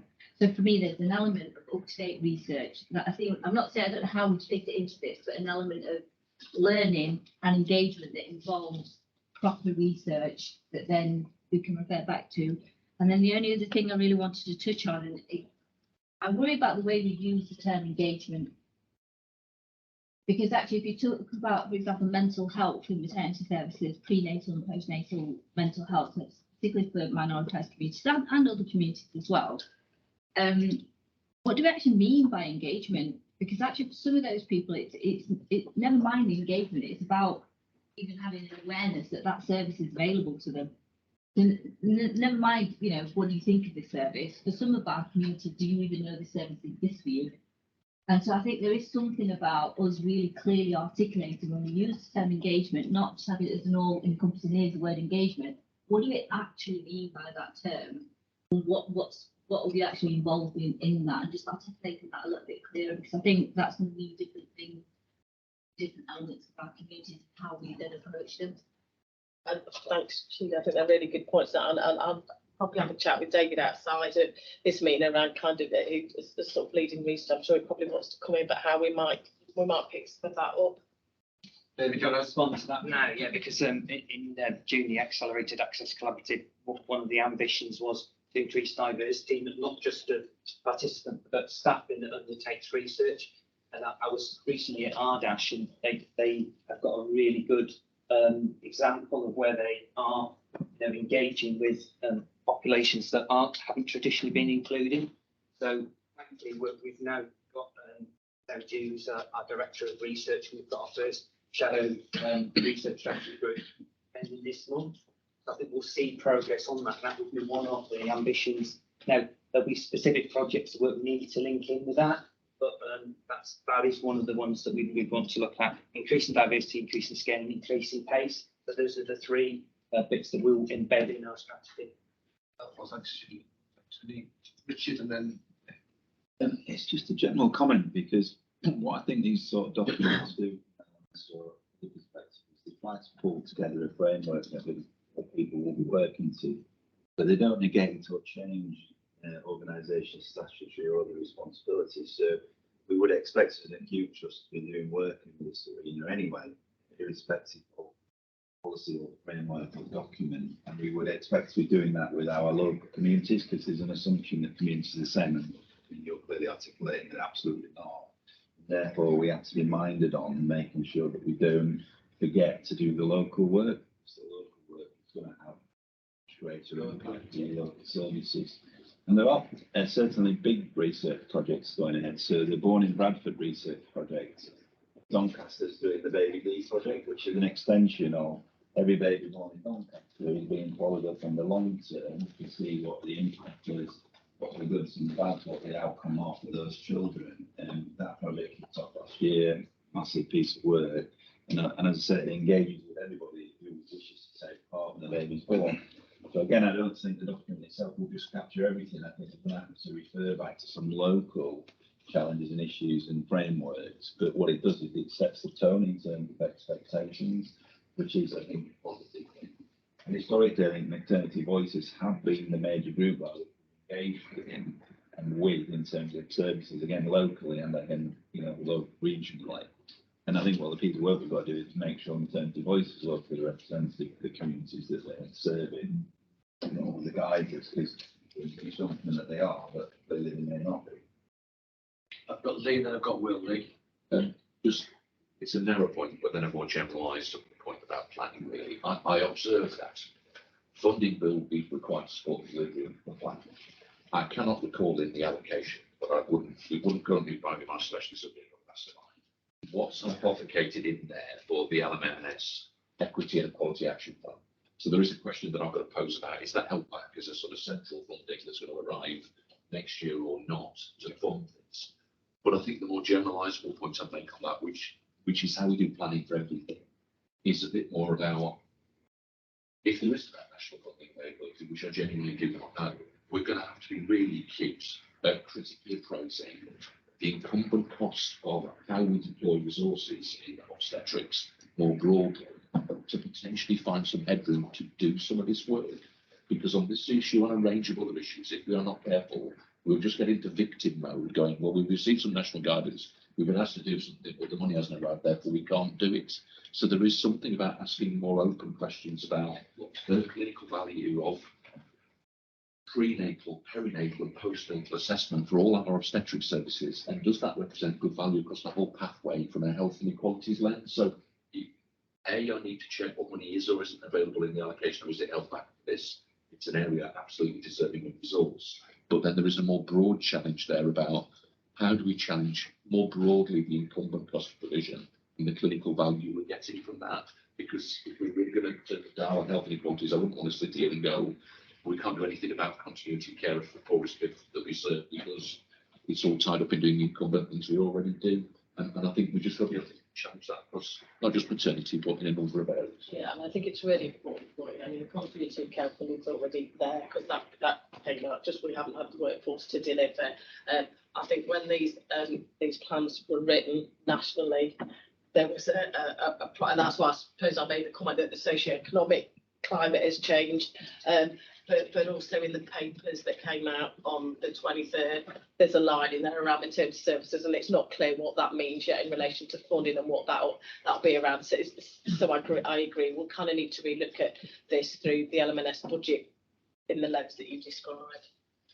I've got Will and then I've got Just a very quick way, just in response to Shahid's question around what we mean by engagement. I think it's a really good question. I think it's something we do need to spend some time thinking about. I'm just mindful we set out our strategy in July, in terms of what starting with people, and that's an engagement and an involvement strategy. 1 year, it soon passes. But it's the thing about engaging with whom and on what and the whole sort of why thing. And I don't think that we're doing that live, and I think we're trying to do that really well live. But I think it'd be really good for us to be really discerning about what type of engagement we're doing, where and when. Within the strategy. It's pretty worth it just taking some time to think about it. We've done this. What was good? What and that's a really good point in general. Happens to be about alternative. Kevin. Thank you, Chair. Leslie and I had the benefit of a presentation of the Quality Committee. I think it's fair to say, Chair, that it landed really, really well as a piece of work. I think the observation we made at the time was that there's a lot of interventions and actions within this action.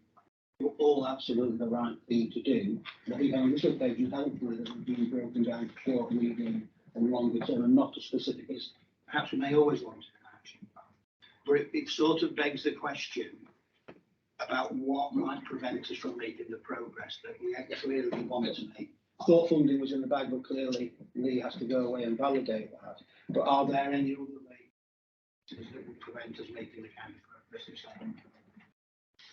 It's really useful comment. And probably my suggestion is we will kind of do that risk assessment and bring that back through to Brookie in the first instance. That's all right. I think a couple of things for me on that. Really, really helpful discussion. I think I'd like to see quick receipts reports on this. Then maybe you can judge maybe once or twice a year we get a report here. And the one thing I would say as someone who was involved in implementing the Kirkuk report in Morecambe Bay and advising chairs in both East Kent and in Shrewsbury and Telford is hidden under all of that with big health inequality issues. That frankly, this is going to middle class white women, when they were in difficulty, knew how to get access, knew how to get the doctor down. And actually, people from more disadvantaged regions, it wasn't just BME, it was also economic, did not. And you look at the women who lost two of them, they were women from disadvantaged communities. This is not a theoretical issue. It's a real, it's a real issue and it's a live issue. And the point you made about the money means we might have to target money in a way that actually takes it up to some communities to get better support to us. It's not all about saying who's giving us extra money, we can't change anything. I think that challenge is a really important one on a number of issues, just happens to be on this one. Richard, then you. It's just a point just on all of the sort of issues that we're discussing really. I think practically what we're finding in the youth is that when we do the acuity dependency model tools, and in maternity it tends to be a tool called birth rate plus, what it's demonstrated the reasons in this report in terms of deprivation, core 20 plus 5 and those sorts of features to provide what they would describe as the appropriate maternity care, antenatally, perinatally, postnatally, and support.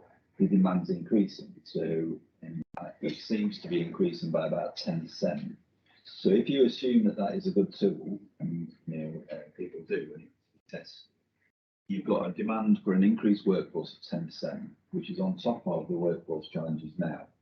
So there's a real danger that you just decide, well, it's 10% more, and we need 10% more, and actually what we'll then do is demonstrate that there's a bigger gap than we started with in terms of to be able to provide the levels of care we want to do. So you have to do, I think, what Kevin and others touched on, and Gavin touched on earlier, which is that you have to decide what the example in terms of what is it that ladies and families want out of maternity care, and what is the resources we have available, including the workforce, because there aren't a load of new midwifery students coming over the hills that are in training at the moment. They're just not there. And actually, what's the model that we in South Yorkshire, as the ICB, think we need to look to provide in the next few years, which is a big piece of work, and it's a big piece of work that we have to do to use them together and collectively, because we fundamentally won't be able to achieve everything, and it won't be perfect. And actually, what we've got to do is work out what is the right model that meets the vast majority of everyone's needs, and what's the journey, because without that journey, we'll just keep reporting the gaps. And actually that sense of strategy, that sense of what the exam question is, becomes a really important issue. And I think we have to go into that with an open mind of, we know we've been in history, but history should tell us how we actually solve some of those issues moving forward. And I think that is the biggest challenge for MSC is what is the deliverable maternity model that meets the vast majority of women's needs, but does so safely and actually achieves the best outcomes we can manage with the resources we've got available to us, which is a big ask. But actually, I think the heads of midwifery, director midwifery, the lead obstetricians and others are up for that task. It's just a matter of making sure you get on with it. A good point, Judy. Yeah, I just want to come back really quickly to the point that Richard and yourself made earlier. That's one of the term partnership voices and actually how diverse or not it is.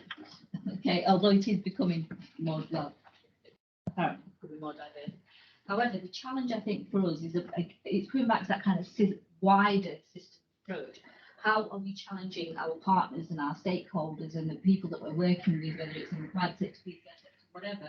The challenge there for us is if we're talking about an equity action plan, how do we extend that in our relationships and partnerships with people who are having conversations? Because as Richard rightly says, yes, you've got the maternity partnership voices. There is an implied assumption there that they were having those equitable conversations. But as I can attest to the fact, having spoken to them, that actually they weren't, and it was one of the key struggles that they had during the pandemic. And actually, if you look at that whole system, that's where it should have naturally sat, bringing in those cultural conversations, bringing in those, not just, BAME women, but disadvantaged women, bringing in those voices in a forum, in a system that was apparently set up for maternity voices, but actually then had huge gaps in it. So there's something in there for me about when we're talking about engagement or involvement, as Will clearly articulated before. The challenge for us is how are we holding not just ourselves accountable, but our partners in that process. Because we can do it, but if the people in the wider system around us don't do it, or they're, lagging behind us or whatever, then we're still failing people and we're not going to be able to achieve those better outcomes. I think for me, there is something there about that wider challenge. And when we talk about equity at an ICB level, do our partners understand what we mean by equity? So when we talk about maternity equity action plan, is it something that we're articulating and is being understood by the wider sense of people that are working on that action plan with us? I agree. It's a really important point. I think it's the biggest theme in maternity, or the maternity sharpened it a bit, and we'll pick that up later. Really helpful conversation. Cathy, thank you for that. Commissioning policies. Commissioning grant, well, this is a report back, isn't it, from previous discussions about Thank you, Jill. So just to remind the board, when we formed the organisation on the 1st of July, we inherited a range of differentials in terms of approach to commissioning for a set number of things. So we inherited that from our CCGs. So our CCGs at the time took a decision to articulate how they wish to commission a number of things as set out in the paper. You'll remember that there was a number of commissioning policies that covered the set that is in here, so what we would call commissioning for outcomes, and those things that are set out here are grommets, varicose-vein, there's ingrown toenails as well, but you'll see within the paper that there was no difference, so there's no ask of the board at this stage.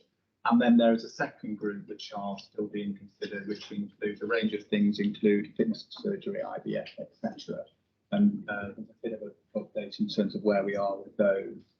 So this first set, we agreed that we would try to conclude or seek board's approval on a recommendation at this point in time, so the last quarter of our first year, and then the second set we plan to do that by the end of March.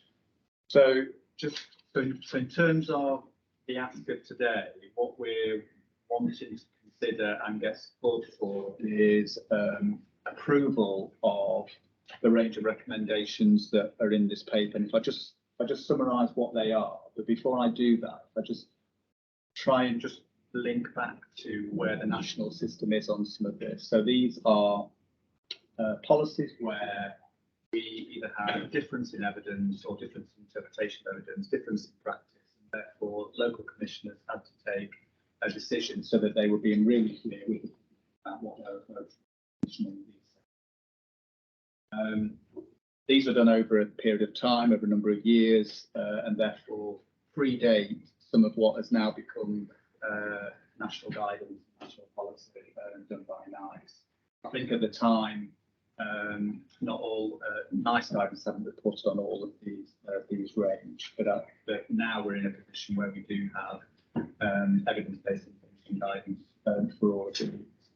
The top level summary of this is that we are moving to more of a favourable position for the population of South Yorkshire across the range here, based on the work that teams have done across our South Yorkshire. So we basically got a place team working on each of these currently, supported by David, our medical director, and Katie in terms of communications and engagement and involvement, so making sure that we're doing due diligence across all of that.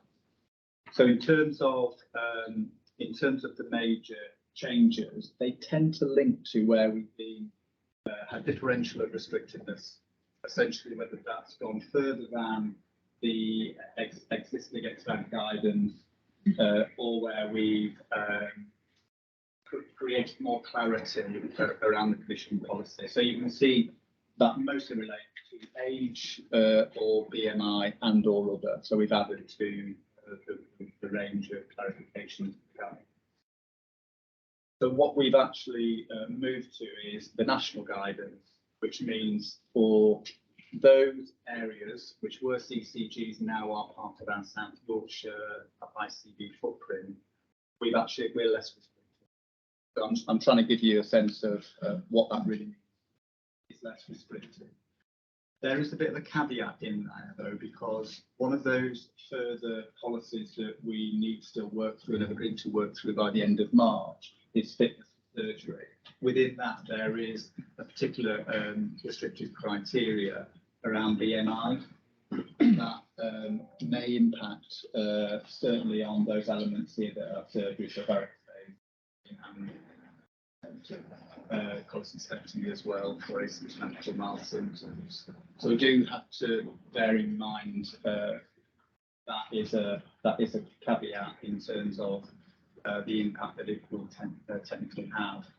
That doesn't change the fact, though, that the recommendation for the policy is to move to the national guidance, because that then sets the policy in the right context and meets national guidelines. But one of our further local policies could impact on it, so there's just that for the board, I think, to consider. In terms of involvement and consultation, all of these have been nationally consulted. So there's been a whole process of engagement consultation on the evidence-based intervention policies throughout their development to achieve the guidance criteria anyway. So I think I just wanted to make the board aware of that. And therefore, that is why you'll not see a heavy consultation engagement process, plus the fact that it's moving to a more favourable position being meeting the NICE guidance. There's been an assessment of the financial impact. It's in the paper. I almost apologise for the amount of paper that is here, but there's everything that you can see. And actually, it's been quite hard. I mean, it's been quite hard to tie down the numbers and to tie down the finance. That's not, it's not surprising given where we've been. But our view on that is actually it's quite negligible in terms of financial impact of moving to a more favourable position. So that's highlighted in the paper for folks to consider. So what the group are asking is for the board to support the proposals around the moving to a South Yorkshire-wide position for all of our populations for all 5 areas that are highlighted. I'm happy to take any questions, and David from a clinical and consulting perspective. Questions on that? Is it technical? Because the numbers and the costs are what the numbers and the costs are. So that's the thing. In the numbers, is this new people, new referrals who will actually then be eligible for treatment in a retrospect? Who attended previously and had a different decision. who will then re-attend with expecting a new decision. Because that's partly the fitness to practice and it's partly about the extension. So are these numbers the forward projection or the retrospective projection? So they were a point in time. So they took a point in time, Richard. So it was looking at the current policy over a period of time and then looking at trying to give a view of what that would mean if we actually change the criteria. So in essence, there could be another group who are still have or are suffering from the same symptoms who will come back into the system for a different. That's possible. Lee and then Kevin. I think, but no, absolutely. Wasn't this the annualised assessment? I think it looks to Changing me. the policies annualised Yeah. to the issue that We Richard just like X per identifies year. is That's what I if thought. there's 5 years of somebody excluded from his surgery who might still be able to bad exam. Actually, there could be a little bit of a bow wave of convergence that might basis of this, but very hard to assess. These are small numbers anyway. Kevin.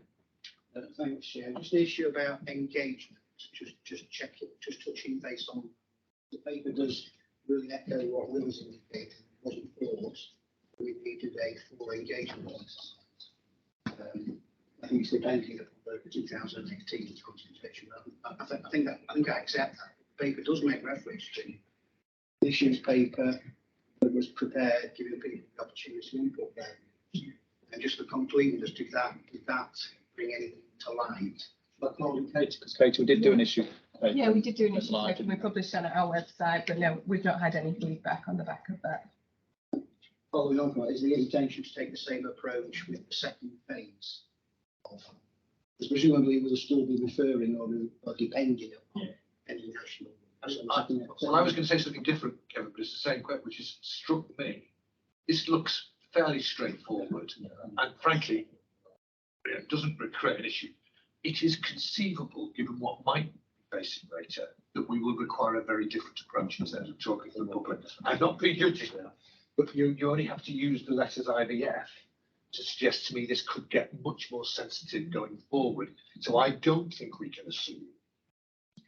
You know, I think you have to look at what the recommendations come back and say, well, how do we need to talk to people on this? It feels to me that could be very different. Is that fair? That's an accurate reflection. I don't think we're expecting the next step to be as light touch on the engagement and involvement.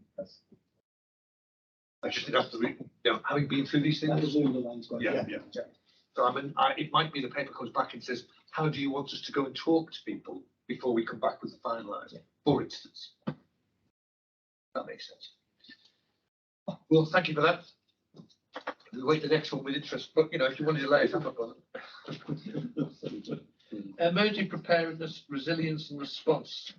That's me. That's you again, yeah. Yeah, thank you. So on the 1st of July, one of the things we became was a Category 1 responder. We've had lots of trials of that since we started, starting with heat wave and floods and cyber attacks and industrial action. So I think we're getting lots of learned experience of being a Category 1 responder.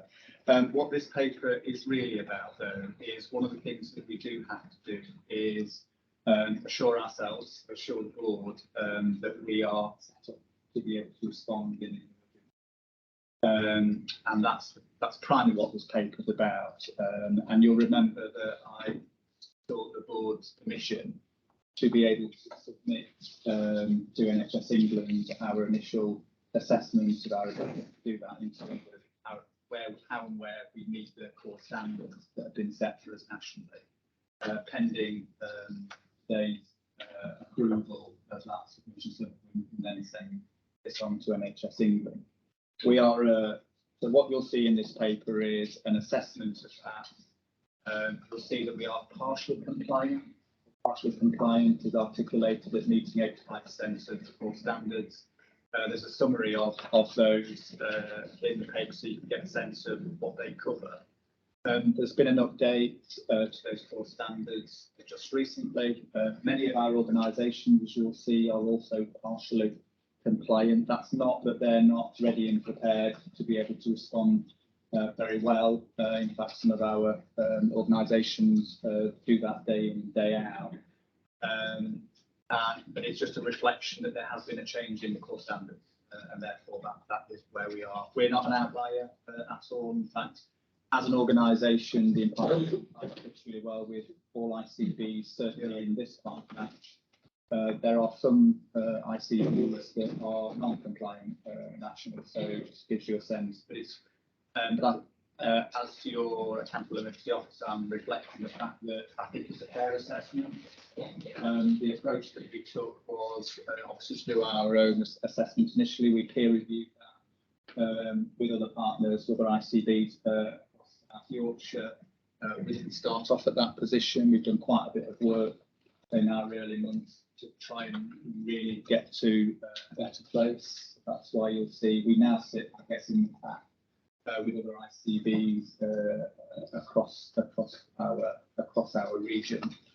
The other thing that's in the paper is a summary of each of our organisations declared position in terms of how they meet the standards. We, as part of our Category 1 responder and as being an interest care board, we've got a responsibility both to convene and coordinate and also to work with our trusts and also to support them with meeting their standards as well. So what you'll see there is a reflection of where we are as of South Yorkshire, both as an ICB and also those organisations. So that's their declared position to their board as well. We've already shared that, but I wanted just to share it with you as a full position. And what you'll also see is a summary of an action plan. So they're the things that we need to focus on to make sure that we are doing all the things that we need to do to move ourselves through from being partially compliant to compliant. So that's what we've got with the things there. So it's here for approval. We will then share this with NHS England following the board approval. I'm happy to take any questions. Any questions for all of us? Not a question, Chair, just a comment that this is well through not giving this paper to the committee. Sure.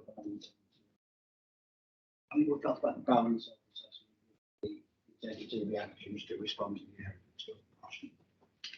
the Yeah, I'm very happy with the plan and the actions to keep compliance. General question I was going to ask for the Director. In terms of learning from the impact of events, so for example, yeah, are we going to bring things back to the board in terms of learning from various instances? A number of things today in terms of industrial action and lots of things that are being thrown at us at the moment. So the value of a really good plan is that we learn from that. Absolutely, and I'm glad you've asked that question more. Actually, kind of in a report, you don't capture everything, do you? So after every incident or event, we have quite standard a hot debrief, and there's usually sort of a debrief in the learning session and capture that's either locally through our own arrangements or through the LRF. So I should appreciate many of our incidents have actually been positive. But yeah, we can bring actually some of that learning back. I'm frankly more confident that we don't claim full compliance because that would worry me more. Yeah. Genuinely, because that would look complacent to me. Thank you for that. We'll help those points. Risk management, integrated risk management for assurance framework. Mark, thank you. So the purpose of the paper is pretty evident from the title. It's to present to the board formally the risk management board assurance framework. The board has, as we've indicated, had an opportunity to consider risk management at a number of development sessions. And we have also considered the draft of this policy at the Audit and Risk Committee and at the ICB Operational Executive. So I'm presenting it for approval. Two features that I wanted to just tease out, just to signify how this differs from the original document that was adopted at the inception of the ICB.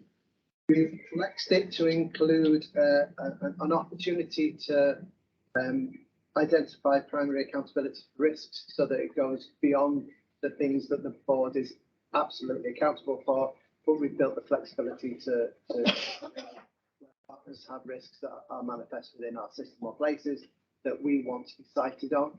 So that's built in, that flexibility is there. And we've built the objectives that are set out and enshrined in the board assurance framework. They're simply built upon the quadruple aims of the ICP as set out in legislation. So we try to keep it simple, that we've gone through this inspiration now around what risks are manifest to those objectives. So presented for approval, but just to flag also that we've shared it with our internal auditors. We've had some feedback, some of which has been included in that, some of it will be included in the processes that we run. And just also to flag that following the documents of the November Audit and Risk Committee and Operational Executive, we cracked on with the cycle, so we haven't waited for this meeting to get on with the cycle. So that's coming to a conclusion now. So just for the benefit of the board and to your anticipation meetings, that we're excited. On Friday of this week, we'll have our first cut of our board assurance framework and our risk register. That will go to the operational executive the following Friday, the 13th, and then that draft will also go to the audit and risk committee on the 20th of January. So we've got a cycle now over the next few weeks of our first go at this. So we'll need to refine it.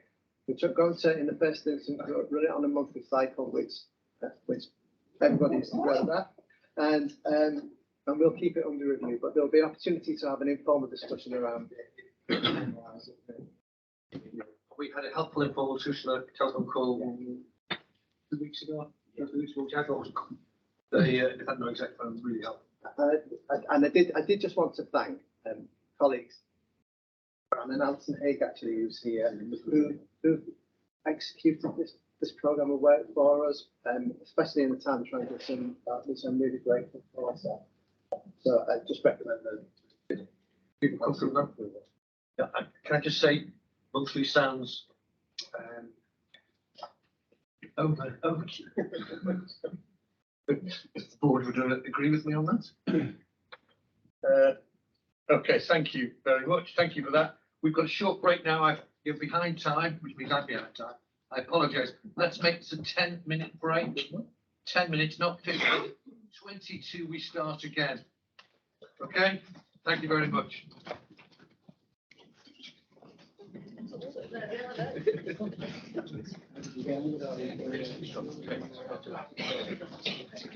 On the cost of living case, do you want to say particularly on the? No, that's not. Can I just pull out a couple of headlines? How do you? Okay, just be ready for it. Works for us.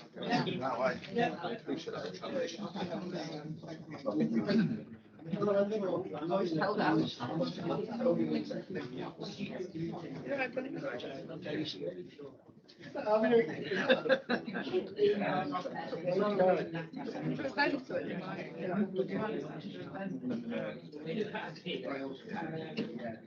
I think we're finding it hard. I think they get the. Is West Yorkshire still pretty similar? Although we've not been running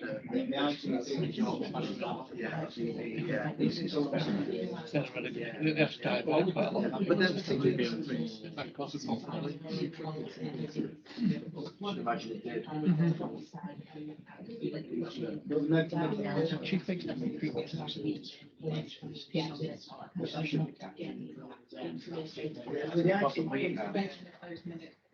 unnecessary papers vessels.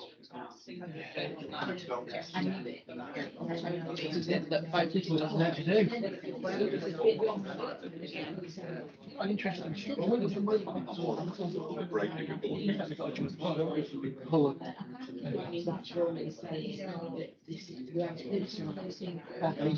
Pretty big challenge.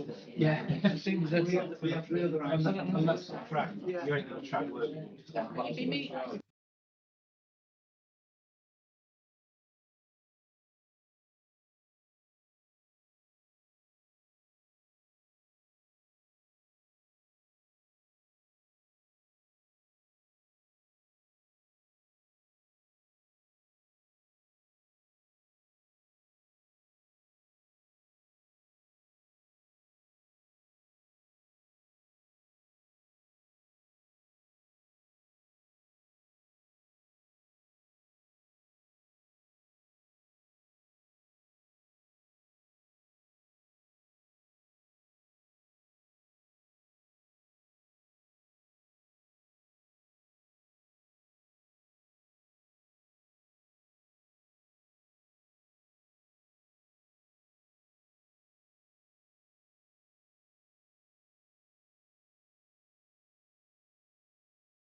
strategy will. I mean, she's been around a bit. We all seen items. So if we do not meet our timeline for finishing, we know it's Will's responsibility. Very kind. As ever. Great. Okay. Marvellous. Thank you. And the board had an update on this previously, so hopefully it won't be too dissimilar.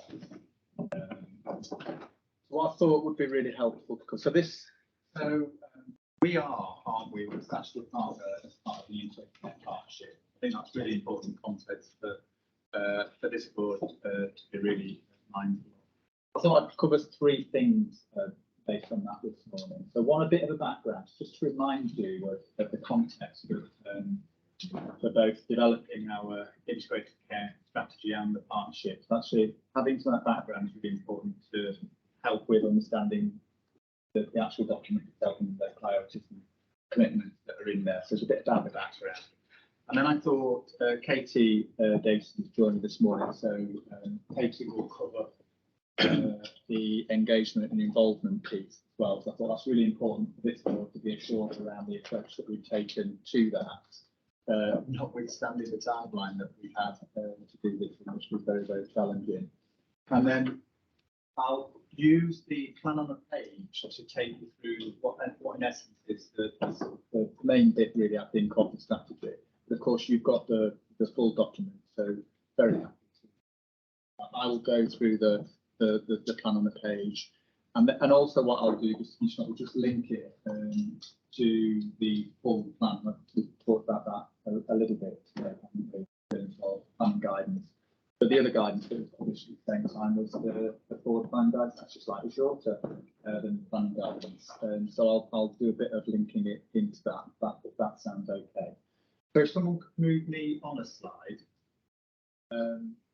Another slide, please. Thanks, Alison. That one, that's wonderful. Thank you. But it just helps just to set the things into context of the sort of timeline and gaps. So back end of the summer, we start to think about the strategic planning work that we would need to do as an integrated care board, mostly with others, actually. So most of the strategic planning that we do with other organisations and other partners. Most of the time, it's many partners. So the context for setting out our first integrated care strategy, and we're describing it as our initial integrated care strategy, which is an important context for us by December. And we did do that. So on the 20th of December, the Integrated Care Partnership received the initial strategy as a full draft. There's still a bit of work to do, but as a full draft, and that is the draft that you've got in your packs as well. It's the main job of the Integrated Care Partnership to set out the system strategy. So it really is its main job. If we can just move on a slide, I just want to remind ourselves of what the national ask was. So there was some guidance set out for us to help us work through some of the key components of the strategy that we need to cover. And I'm really mindful that when we discussed this at the 13th Care Partnership on the 23rd of September, we obviously reflected on that, both in terms of where we are as a system in South Yorkshire, in each of our places in collaborative, and what we've already done. So the work that we've done before. So in other words, let's not lose that. Let's build on it. And one of the things that's in the guidance is build on what you've got. Don't ignore it. So we've done that. We built on it. But also recognising that with a fairly large integrated care system, some systems are smaller than some of our places. That becomes important as well in terms of just thinking about the flexibility that gives us to set out an integrated care strategy for that is, right for South Yorkshire and our very defined places, and how we're working across that whole system as well through our collaboratives and alliances. On the right-hand side, that just sets out, I guess, the principles by which we went about drafting our strategy. So part of that was about going back to needs. So one of the things we had to do go back to the needs of our population. So we did that. We did a refresh of our joint strategic needs assessment here a couple of times actually. We brought the whole thing here, and we also brought quite a focused element of it around cancer here as well. And that underpinned our strategies. The strategy got in front of you, that you can see that it's really underpinned by that. The second bit was insights from the public and our patients. Katie will talk more about that in a minute, but two main elements for me on that is really making sure that we've listened and understood what certainly the public has told us previously, so not losing that, because we're building on, but also being able to then do some fresh work and get some fresh insights. We'll talk about what matters to you campaign, and you'll hear some of the from that. And then the third bullet point is that journey that we've been on over the years, developing our system, very developed places, and also very developed collaboratives and alliance with very clear plans of each of our places, well, including very clear health and wellbeing strategies, which have been quite instrumental actually in shaping our integrated care strategy and the priorities that are in there. Really important to get that connection with that. And then, of course, there's the work of the integrated care partnership since shaping that strategy. So they're the things that have really been there. If we just move on another slide for me. Thank you. All I've done here is just try to give a flavour. Met 3 times as an integrated care partnership since formed formally on the 23rd of September, and 2 of those sessions were in public as well. So I don't think I said, but the 20th of December, the strategy was also received in public. First meeting was really about making sure that we understood where we were. So those themes really came out of that first meeting. And then that second session was really about getting underneath some of what matters in terms of things that are important to us. One of the things that we did say very upfront was the strategy wouldn't include it. Why would it? When we've got strategies and plans and priorities clearly set out, why would we need to have something just that covered everything again? So its intention was never to do that. Its intention was to pull out a small number of priorities or ambitions, as they turned out to be in the strategy, that really lent themselves to a whole system working together well. So that's the essence of the focus in the strategy, and particularly when you look at the bold ambitions. They are about, some of them might not seem new, but the essence around this is actually where can you actually get greater value by a whole system working well together. And that working well together is about each organisation really understanding what it needs to do. Organisations really understanding what they can do well together, and then a whole system working well together on something. So it's sort of that building up, if you like. So that sort of 28th of October was really about that. And then the session on the 28th of November, by that point, we'd started to articulate some priorities and some ambitions. So it was really starting to hone those in, really starting to take stock of the insight work. We've done an assessment of what folks had already told us, and then really honed in on the sort of the vision and the ambition. That kind of gives you a flavour of the sort of timeline and some key points in the development of the strategy. I think where we're going to go next is to list some of the headlines from the engagement and involvement work. I think Katie's going to do that for us, and then what I'll do is I'll go through the plan on the page, which will pull out some of the main tenets of the strategy, if that's okay. Thanks, Rob. That's where we are. Yeah, Technology working. So just to give a bit of an overview really of the engagement approach that we took, obviously we were limited by timescales. I'll touch on the limitations later on, but the first thing we wanted to do with the challenging timescales was really to find out what people had already told us that could influence in this sphere, because one of the things people regularly say to us when we talk to them is stop asking me the same questions on repeat from the different organisations. So the first thing we did was do a bit of a desk report, and we pulled together, I think it was a couple of hundred in the end, reports that partners across South Yorkshire had, things that they'd spoken to the citizens of South Yorkshire about for the last 2 years, and we did a bit of an animation of what that told us. I think some of you might have seen it, but we're going to show it because it's a public meeting. So next slide, and it should play, please. Oh, sorry, next one.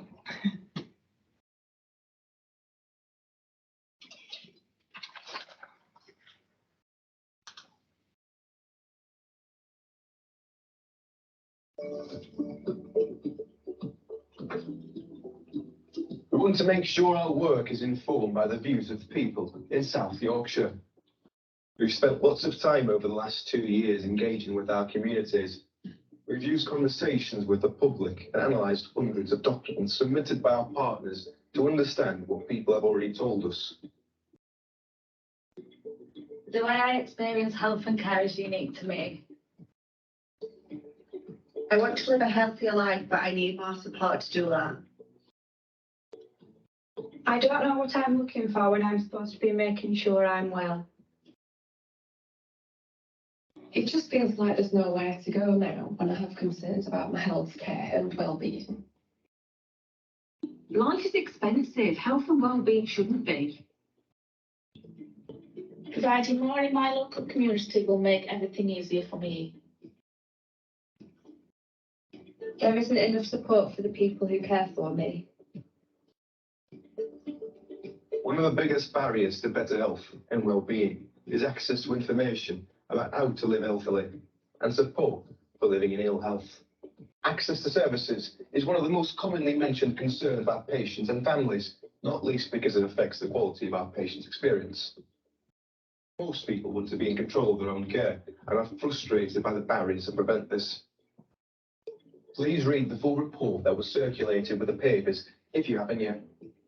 Use this insight as a starting point to help shape the next stages of our ICP strategy development. We will ask as many people as possible across South Yorkshire during the month of November what matters to you about your health and well-being, with a particular focus on underrepresented and socially excluded communities. Our aim is to strengthen our understanding and be there for those who need us most.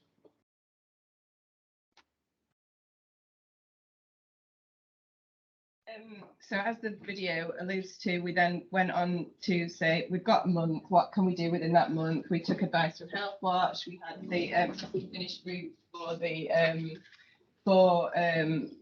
developing the strategy, and we had discussions there about what was the best approach, and we decided that just one general question that was as accessible as possible to as many people as possible was the right way to go with the timescales limitations.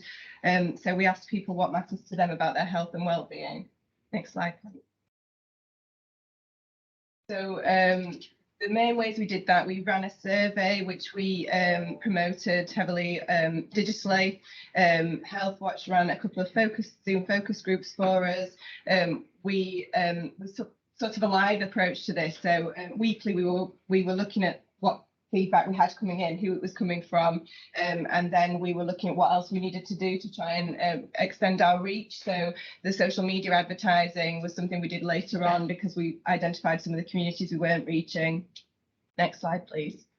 I think this one's really important. We did a lot of work with Health Watch and the South Yorkshire Community Foundation and other voluntary community sector organisations to make sure we heard from some of the communities that we knew we wouldn't hear from the survey, and we were finding out we wouldn't hear from the survey. So a number of sessions took place. If you could just move on to the next slide. What I want to make sure is really clear is that the report that you've got in the papers and that you've read isn't accurate in terms of the demographic information in it. Unfortunately, the company who did the report for us had some illness, as happened in December, and the person who pulled together the demographics didn't include everything. So these couple of slides are quite important, I think, in terms of making sure you know who we did reach. So obviously a fairly good split between Barnsley, Doncaster, Rotherham and Sheffield, Barnsley. fairly standard to expect the number of respondents to be higher from females than males when we do this kind of work. Again, fairly good splits in terms of making sure we've heard from military vets, people of different sexual orientations, people who've got children, and people who work and are unemployed or retired, and students. Next slide, please. This one I think is really important, and it's really hard to work out how to describe it. And I think in the maternity equality report, it says South Yorkshire's made up of a whole range of demographics. So what we do with our service, we used to have a drop-down list for people to take, and people's feedback wasn't, we weren't giving people enough choice, it didn't reflect them. So we do allow people to write their own ethnicity, which means what you see in the report is there's a lot of 0%, but that doesn't necessarily mean we haven't heard from people in that community. It means we haven't heard from people who've identified themselves in that way, if that makes sense. So this gives you a more accurate reflection. So we've got 85% white British or white English, which I think is probably what you would expect in South Yorkshire. And then we've also heard from Pakistani communities, South Asian communities, and a whole host of other communities as well. That's not to say that I'm saying that we heard from everybody, because we didn't. And we did identify communities that we would have liked to have heard from, more of our Eastern European communities. There's quite a big Chinese community in Sheffield that we haven't heard from. We got a good response from people from hearing impaired communities, but not from sight impaired. So there are still groups that we would seek to do more work with, I think, going forward. But it is a better reflection, I think, than what the report shows. Next slide, please. Again, the age representations are better split than the report shows as well, because some of the focus group work wasn't included in the report. So we did hear from a higher number of younger people than the report shows, I think. That's a fairly good split again, because when you do this work, you usually are more heavily weighted towards a sort of the more middle to older age categories. Next slide, please. Again, we had a really good reach in terms of people who've got conditions that they wanted to disclose to us, and people with disabilities. So that was really positive and helped, I think, because some of the national guidance was around making sure we heard from patients as well as citizens. Next slide, please. As I mentioned, I did want to just touch on the limitations. The timescales were really challenging, and I think it's important we reflect this, because we're a new organisation. We've got big commitments around involving people in communities, and I don't want people to think that this is how we would do best practice engagement, because it's not. We were limited by a number of factors, including the fact that we have to publish on a certain day. The time of year limited us, because a lot of the groups that the voluntary sector we're trying to reach out to for us had already met for the last time within our time scales, or they were having Christmas parties, that kind of thing instead. So that was a challenge. And as I've mentioned, not all demographic data was captured in the focus groups either. It's much easier to ask people to fill in a form than it is to have some quite, challenging conversations around all of the different demographics information that we ask for. So. And so there's another video now which will give you the insight for the second piece of work that we did. Yes.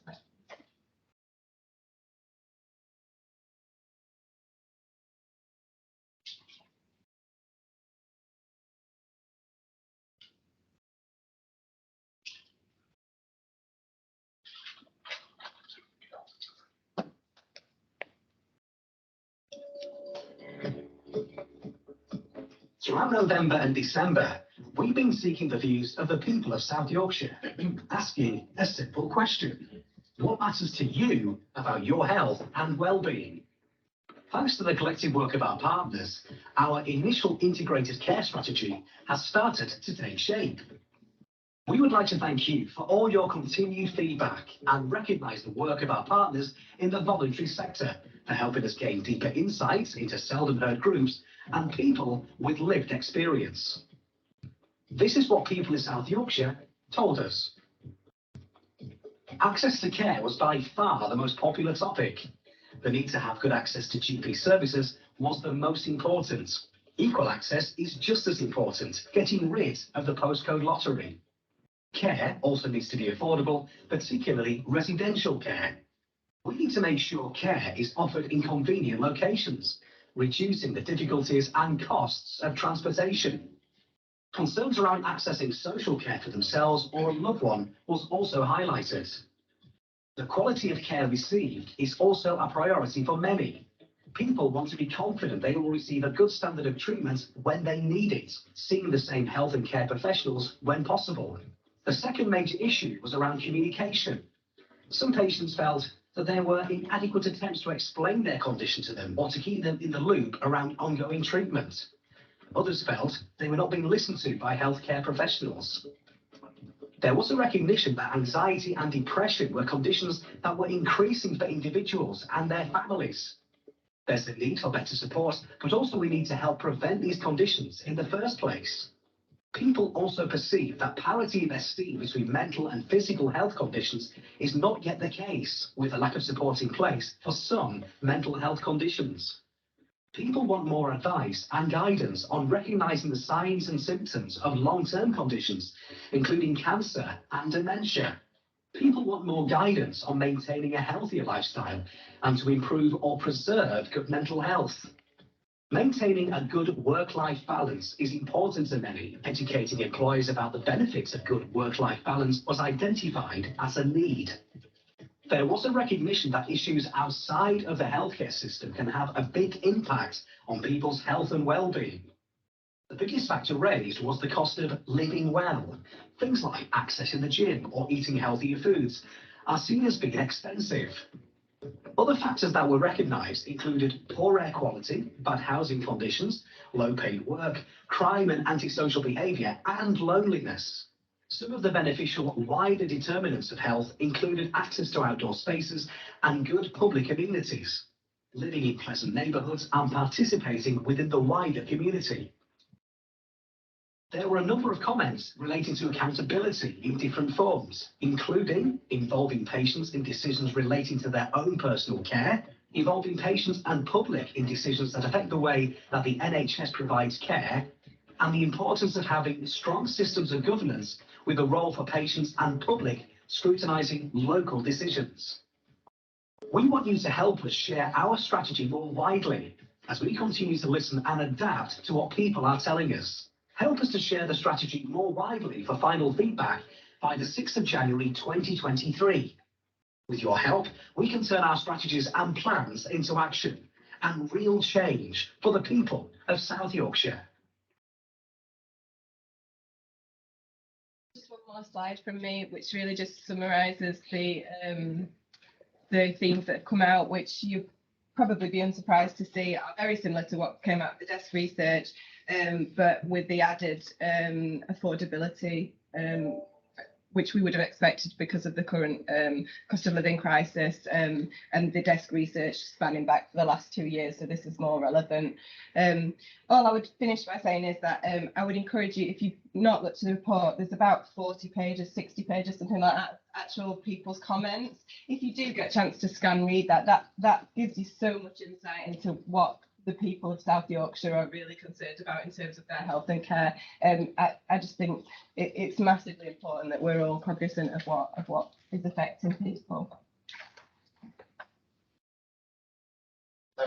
Just a couple of things on that. So obviously the report that's in the pack, we will update that. Yeah. So make sure it does capture the elements that Kate said.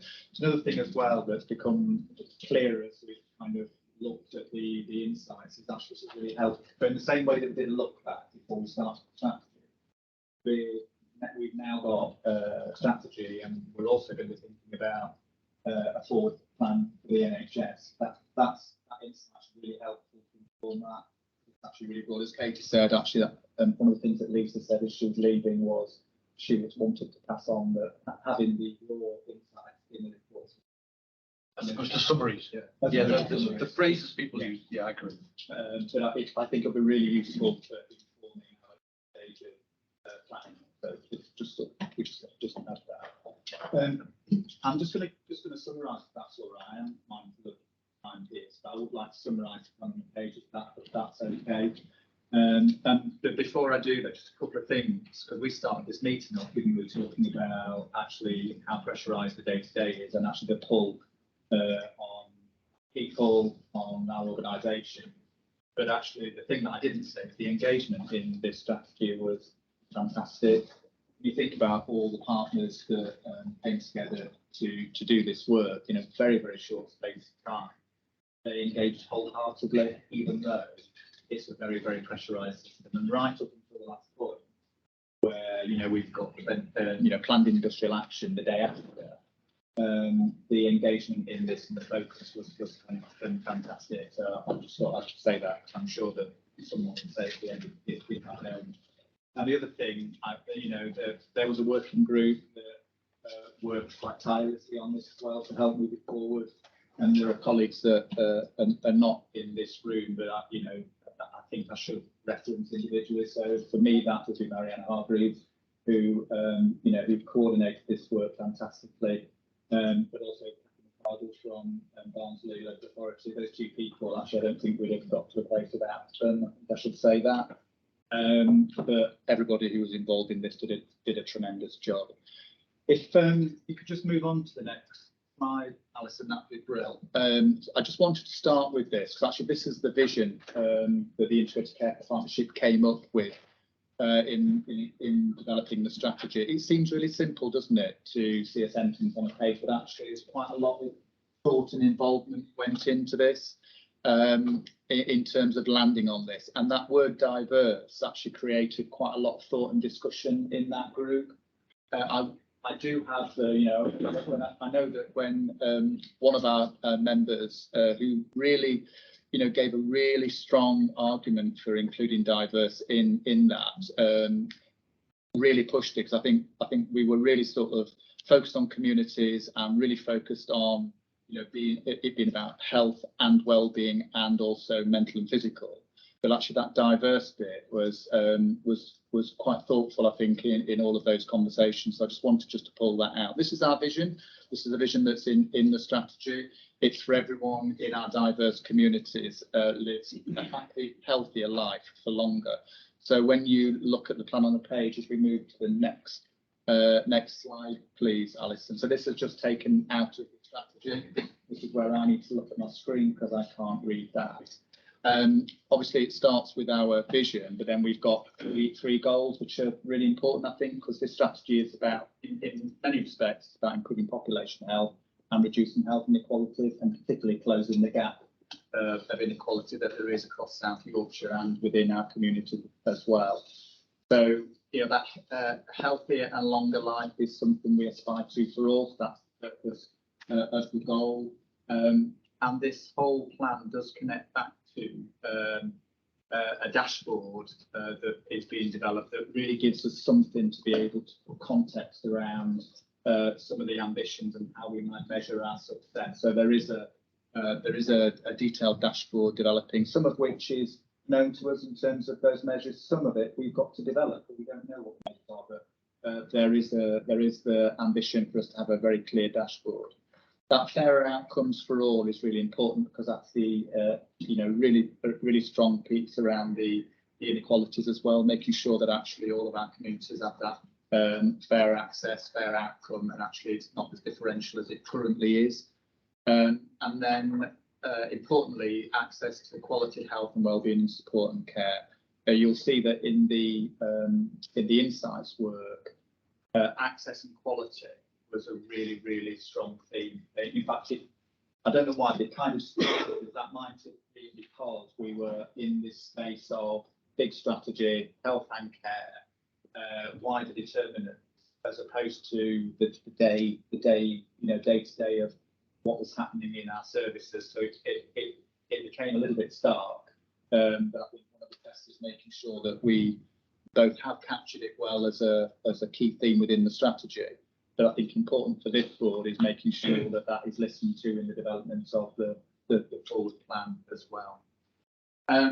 Next down on the plan is the shared outcomes. We've been through these previously in this board, and I think at that time we amalgamated the second one in this set of themes as well. So This is best start in life for children and young people.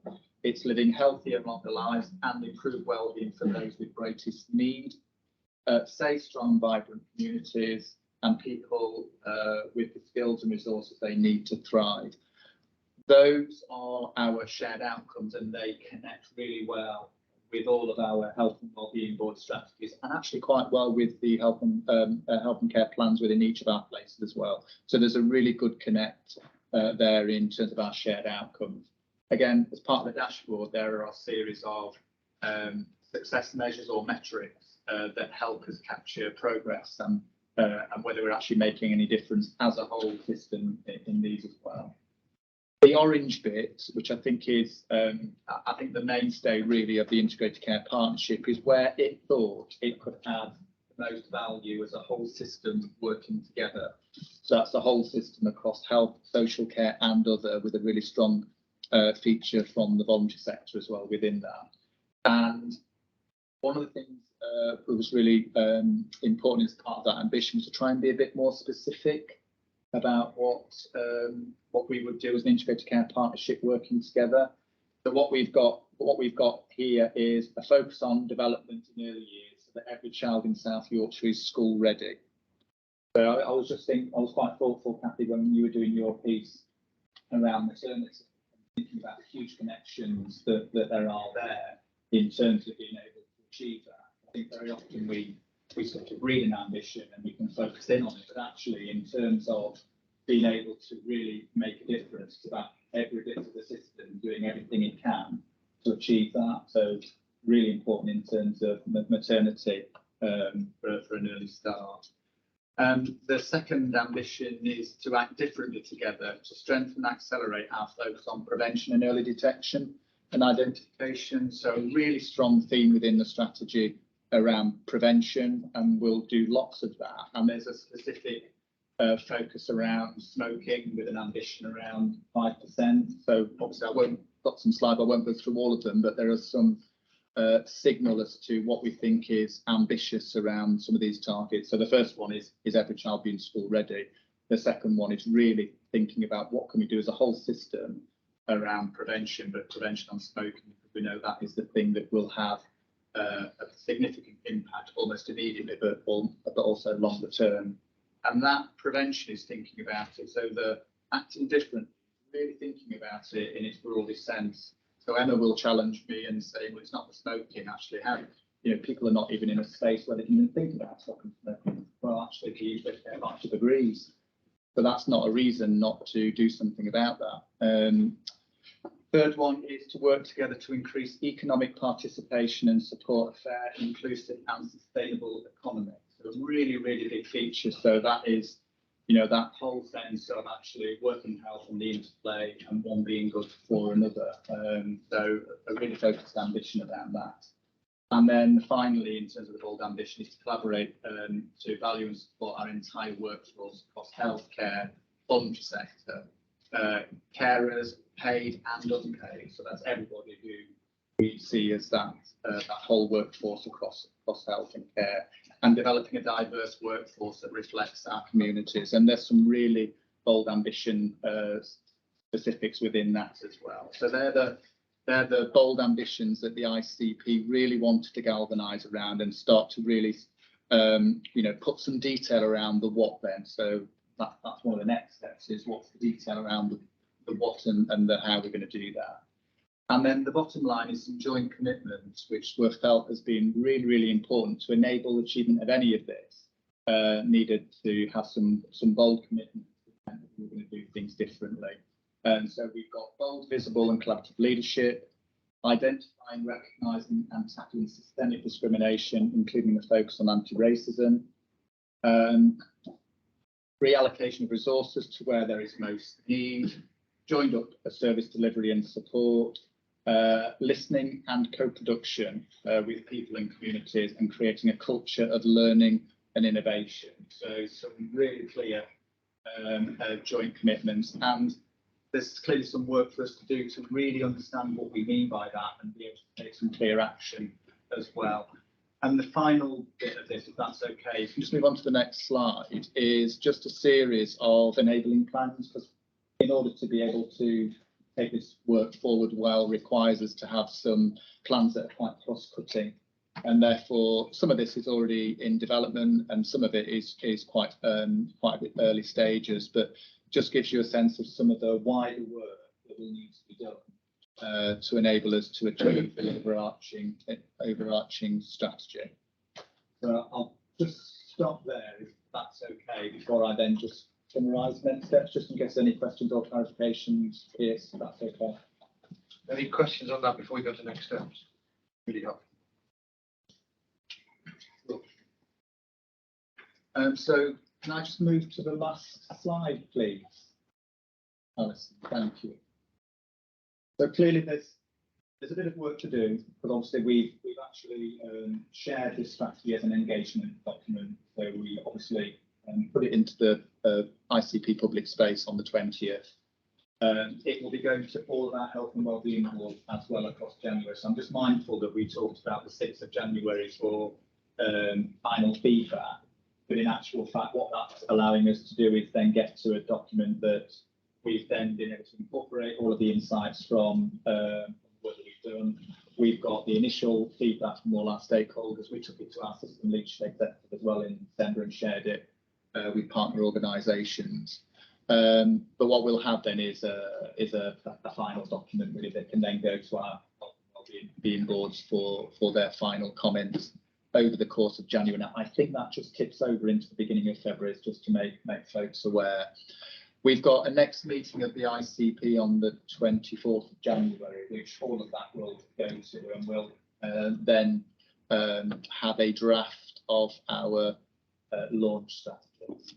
Because I'm just really mindful that this features and figures as part of a wider set of launches as well, including those interfaces with our combined authority. So the sort of formal launch, if you like, February for the strategy. And then, of course, I think it's really important consideration for this group is how this strategy then starts to influence and shape the forward plan that we will be instrumental in developing with our trusts and others. And just mindful of the discussions around funding and prioritisation, so all of that will be part of that mix. And I think that's everything in terms of next steps for now. Thanks. Any questions or points from Royal? Very quickly, I mean, I think it's great. Thank you, everybody that's done it. I really like the plan on the page, which is fantastic. Just in terms of dissemination, once we've agreed it all, the strategy itself is 68 pages long, which is actually quite long.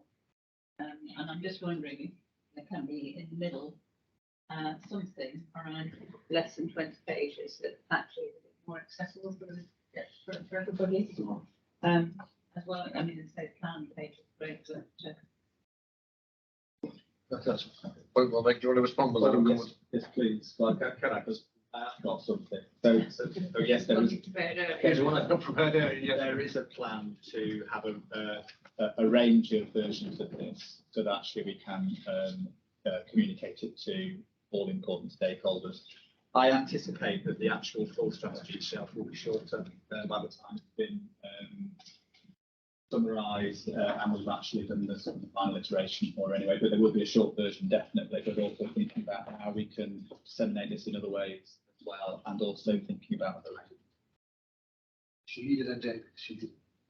Just wanted to touch on the demographics, which I think is fantastic. I really like the way that you just said to people, you self-identify. One of the things that's highlighted is the changes in our demographics in South Yorkshire, and how not just how people self-identify, but actually, kind of the makeup of some of our communities. I think one really important point, and I don't want to give you any more work, Will, but I am going to give you more work. You mentioned that you had very little connection with the Chinese community, for example. I think where we've seen highlighted gaps like that, and I'm happy to, put you in touch with people. I think we just need to reach out into some of our communities much more proactively and say, look, there's this really important piece of work going on. We've not heard from you. Sorry, it's a bit short notice, but and there will be more than enough people in those communities I can absolutely guarantee you that say yes, more than happy to give it an hour of my time and thought it might not be reflective of the whole of that community, but I think it's important that we give communities the opportunity. I appreciate timescales are really tight. I appreciate all the pressures in relation to that. And there are a few other communities I think that we're missing from there. And then you touched on faith communities, but actually there's a whole massive faith network across South Yorkshire that I know wouldn't. We've still got time, is what I'm saying. We've still got time to plug some of those gaps. Just primarily because if we're really looking at kind of launching this in February, I'd hope that this is an organic document so that if people have felt that they've not had a voice in it, that we can kind of capture that later on. But that if we're going to do things differently, then let's do things differently. We've got the chance to do it now. David, and then Lee. So the first point is we've got a couple of appendices in the document. I think it's page 64.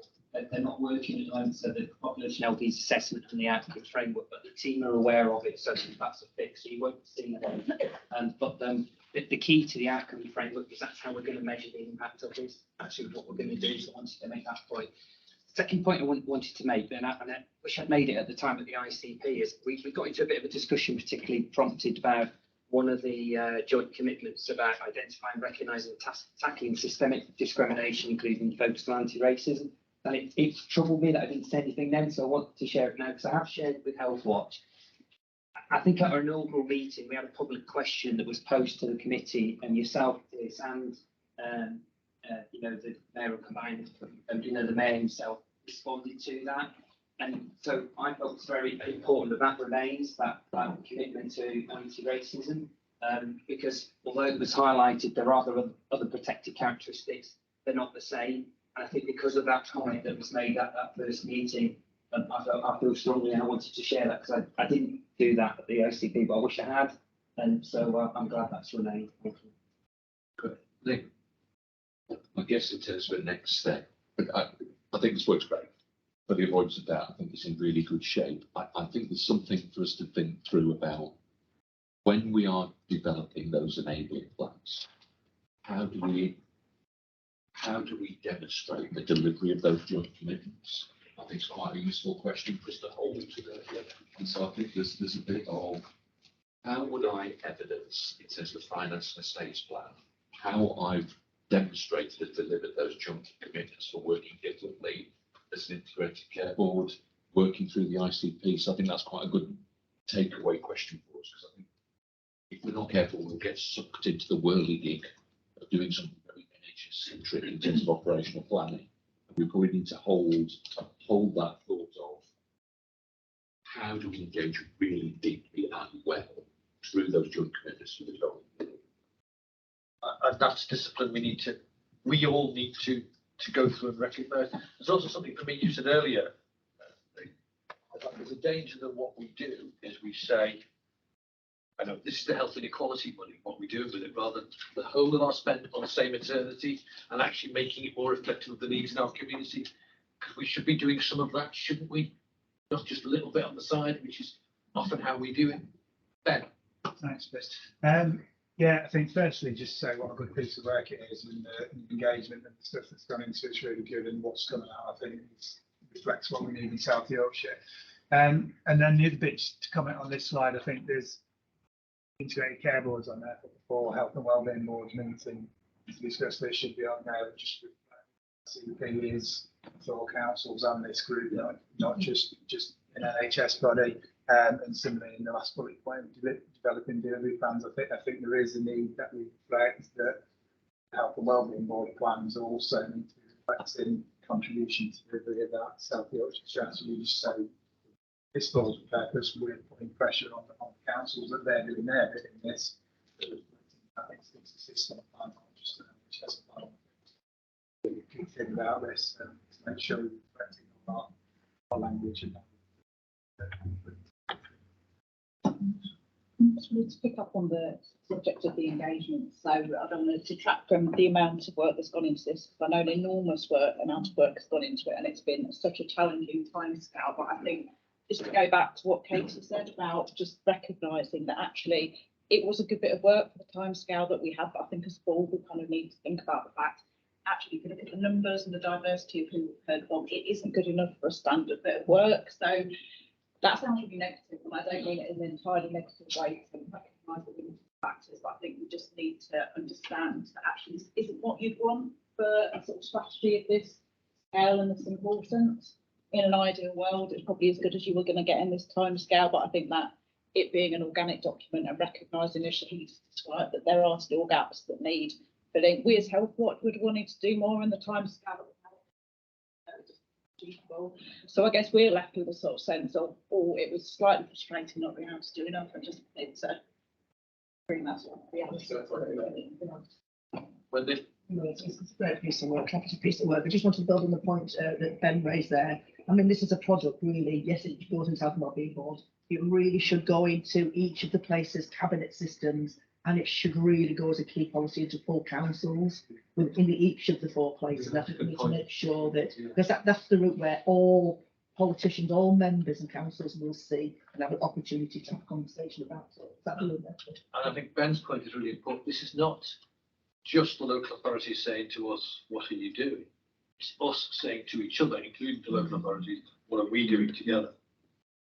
And there's a risk that it just looks like them saying to us, well, actually, it's not like that. Well, yes. And from Wendy's point, and actually that might, just connecting back to Lucy's point, that actually might be an opportunity for further engagement. So when you talk about elected members and cabinet, there is then a process of engagement that they have to go through as local authorities. So actually, if we felt pressure for time and engagement, like you say, with the gaps, actually this might be an opportunity for us to kind of go, well, how do we evolve that a little bit further through the local authority engagement networks and the DCS sector networks and Health Watch and others, whereby we can just release a little bit of that pressure, because yeah, we've done a bit of it, we've started it. Actually, we can actually hand that on to the other stakeholders and say, right, can you pick up where we've not been able to do stuff.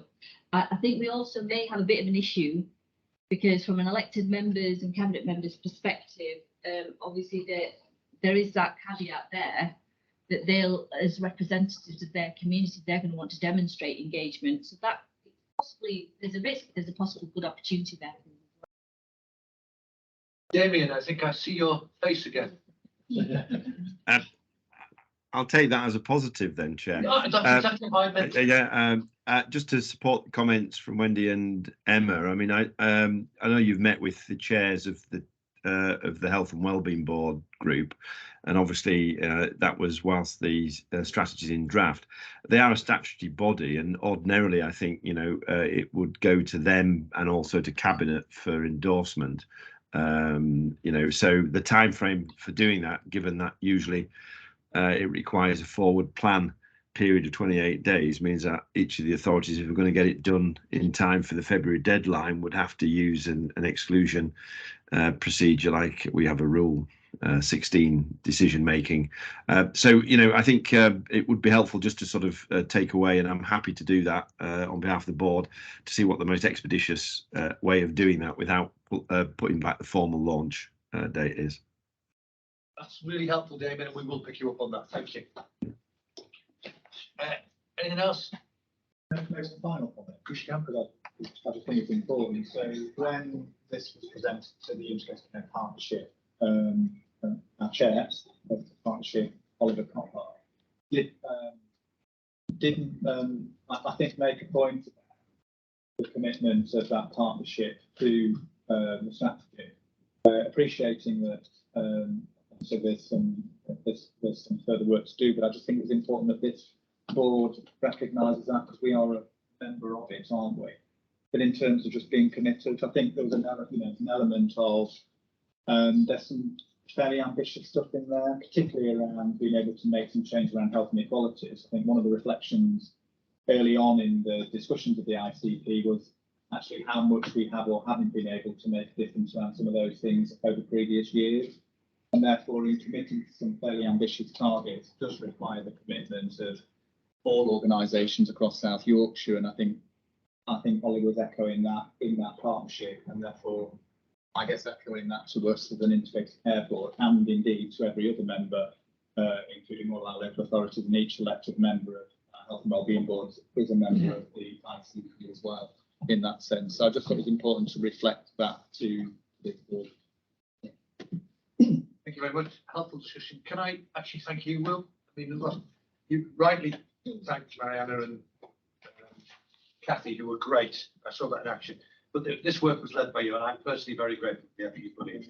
And I think we've got something that's real. And the other thing is, it was a really, really helpful engagement with our wider community, which is actually what we're supposed to be about. And this was a really good vehicle for doing it. Thank you for your work. It was excellent. Thank you. Can we move on to item 15, the integration performance report? Gavin, are you going to introduce this?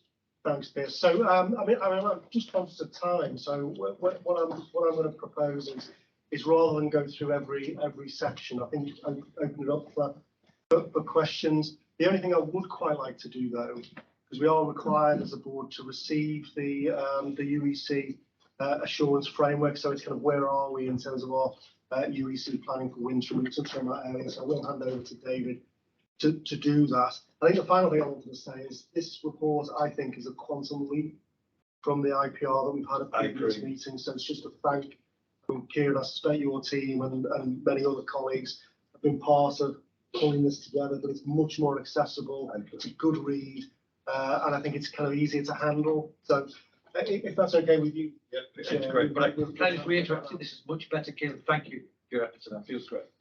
So before going to the back of the few quality items I'd like to raise with the board, please.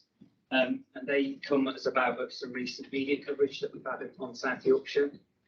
The first one is just before Christmas, GP practice in Doncaster in error sent out a text message informing a number of patients that they've been diagnosed with advanced lung cancer metastases. Clearly that was an error, that was not something that was meant to go to patients.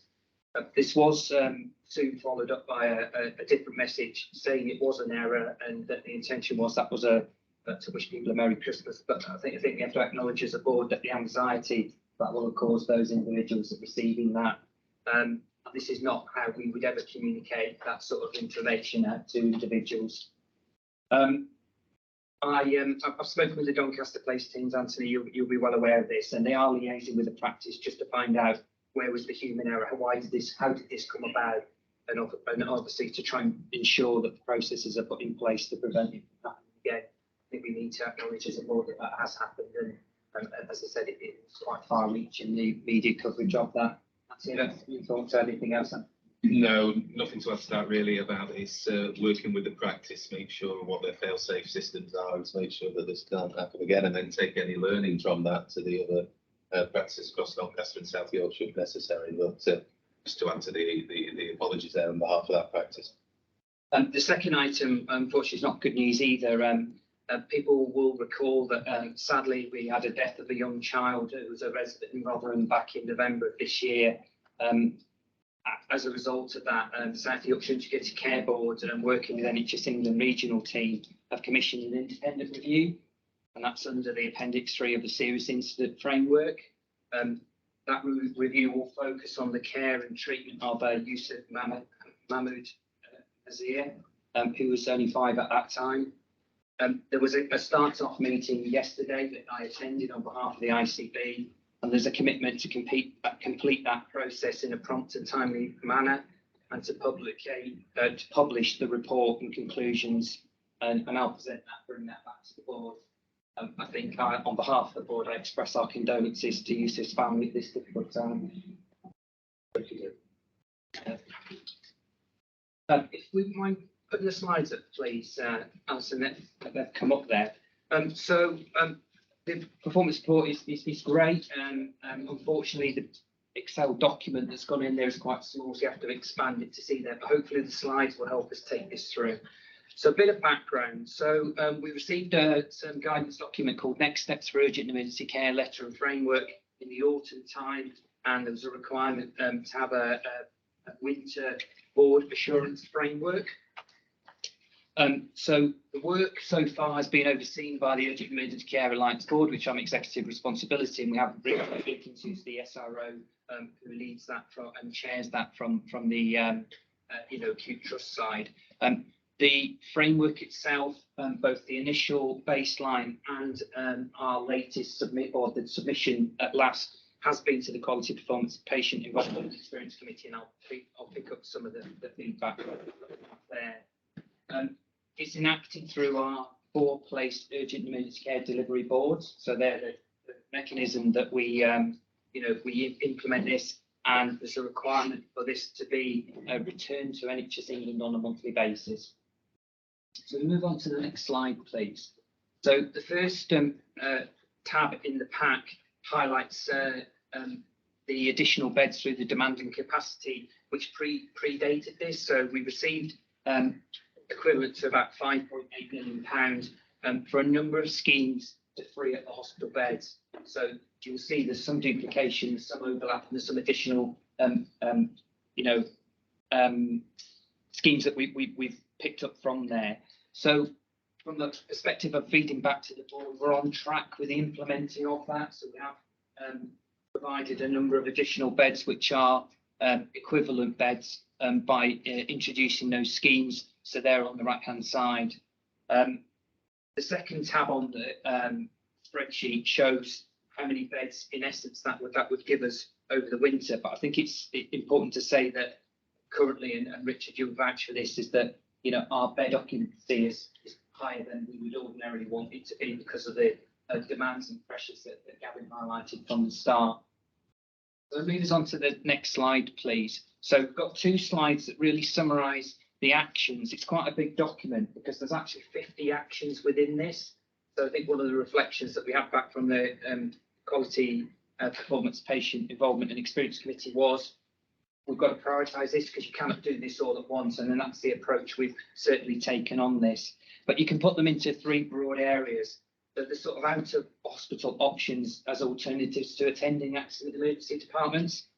There's the front end ambulance handovers, and then the flow through hospital. And then, as we've highlighted in our place reports, there's the supporting the medically fit people for discharge who can be, returned to their place of residence before that.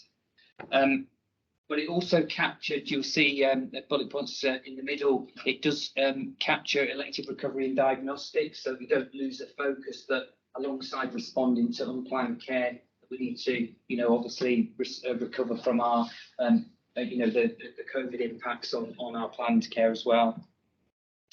So there's 20 areas that it's a self-assessment process. We have made progress and fully implemented a number of them. The reason why they're partially implemented, and it goes into some detail on one of the tabs a bit further on, is just that we might have it in one place, but we've not got it consistently across all of the 4 places. So a good example that I think was highlighted earlier today was the, if we move on to the next slide, please, Alison, I think it comes up there, is the virtual wards. So virtual wards are being progressed across the 4 places. Barnsley, I think you're the furthest ahead. Rotherham, you're next, and I think Doncaster and Sheffield are in the process of getting them up and running. The other significant improvement we've made, it's another factor, the business intelligence team, is the production of a system control centre dashboard. And we've never had that in Doncaster, where we've got a portal where we can look at and see how hot the system is across the 5 main trusts. It's expanding all the time, it's developing, but thank you, Kieran, for that. And as somebody that's on call this week, I've been sort of dipping in, and I thought it wasn't working because it looks slightly better than it's been over the bank holiday. But I am sure, like Kieran, that it is working, and although there are pressures in Sheffield, particularly at this present time, it's looking slightly better than it has done. But also to add to that having a system control centre doesn't solve all the problems. It just makes you aware of them. So I'll move on to the next slide. So the 2 submissions we've had, October was the baseline submission that we put in, and that was our starting position. The not in place was our real-time system data. We've obviously made some improvement in that, and we would have had the latest submission, but actually that was delayed because of the bank holiday festive period. It's actually due in this week, so we'll be in a position to know the latest position of our BAF we're going to submit. And then I've got one final slide, which is just the areas that continue to be focus of us, and we'll have picked up some of these already. Sheffield had completed a quality improvement piece of work at their front door, and Doncaster have completed that as well. So the continued focus on ambulance handover delays. And it was a shame that Adam's left, because Adam works for Yaz and becomes a member of the public today, but we continue to work with Yaz on escalation of protocols and a host of other interactions between themselves and our units. It's fairly in its infancy, high intensity user work. So that was one of the, alongside this publication, there was another publication that came out about 6 weeks after that called Going Further for Winter Resilience, and it had 5 supplementary documents, and some of these others pick up that.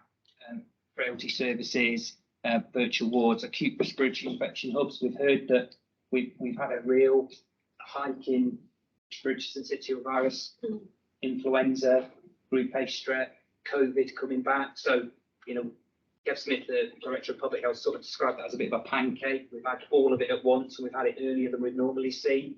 So that's causing particular pressures on us. But it highlights the importance of having the respiratory hubs as another avenue for people to seek, guidance, examination, and treatment as needed.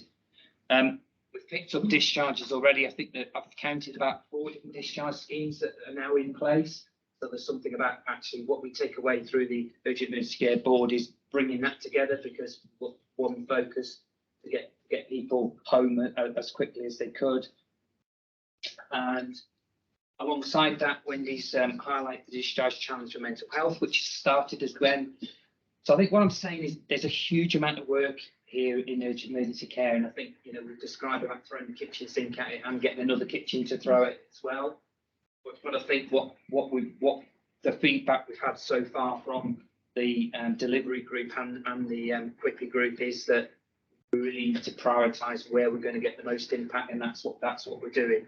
So I'm happy to take any questions on that. And I'd like a bit of a steer about how often we bring this back, because we have the assurance committee and we have the the delivery group who are overseeing and seeing the progress of this. But I'll pause there. On the latter point, if I may, I think, given that we're going in to consider plans for next year, I would have thought to have something here in March, and I'm happy the execs frame it slightly differently. This is what worked really well. Brackets, we should be considering it on an ongoing basis. These things didn't. Later than that doesn't make sense to me, because we should be making judgments March, April time. Earlier, that's probably too early to understand how effective they are. That's why I don't know whether that makes sense, but to me that feels like, forget whether that's formal or informal for the moment. It would be a formal meeting. Something that says, this is what we learned. And actually, if you were really saying, what are the 3 or 4 schemes that we've bet the bank on, we must put these in place everywhere, because they seem to be really good. That's what it feels like to me, David, if that helps. Thanks, Chris. I think certainly through the Urgent Emergency Care Alliance, you've got this system basis as well. And kind of what's work, what's missing. Mel, was there anything else in terms of operational delivery you wanted to highlight to the board? I think obviously everybody's got these moments coming down. Thank you. I think some of the challenges with performance is that it feels quite outdated, doesn't it? So the delivery is up to the end of October, and obviously things feel very, very different now. So elected remain, behind, and we need to sort of work on that. But we need to take into account everything that everybody has already spoken about, and the urgent and immediate pressures that we have within the system that happens to now. So obviously elected, ambulance handover delay continues to be a discussion, and we'll go through everything that can to prevent either common basis in the first place, but we are still at outliers for our handover delays. Obviously, the 4 hours in department and 12 hours of admission. The breaches is an ongoing issue, again, to do with the pressures. So just to reiterate that there is a focus on this, there is work on this, and our place partners have to be doing for their place, and I'm working to sort of address everything that we can. Thanks, Mark. I'm happy to take questions on any. Yeah. Either on the emergency care bit, David, or any other part report. Lucy. Yeah. So accessible, so it's yeah, it's really good for a low plus and to read this. It's really good. But just looking at the primary care section, what really struck me about that is the things that are being measured in that section are not necessarily actually going to describe the picture of primary care that we need to understand. So at Health Watch, primary care is right up there in terms of what we hear about from the public. And I think that the particular metrics here actually don't really help us understand just who isn't even beginning to get through the front door of primary care.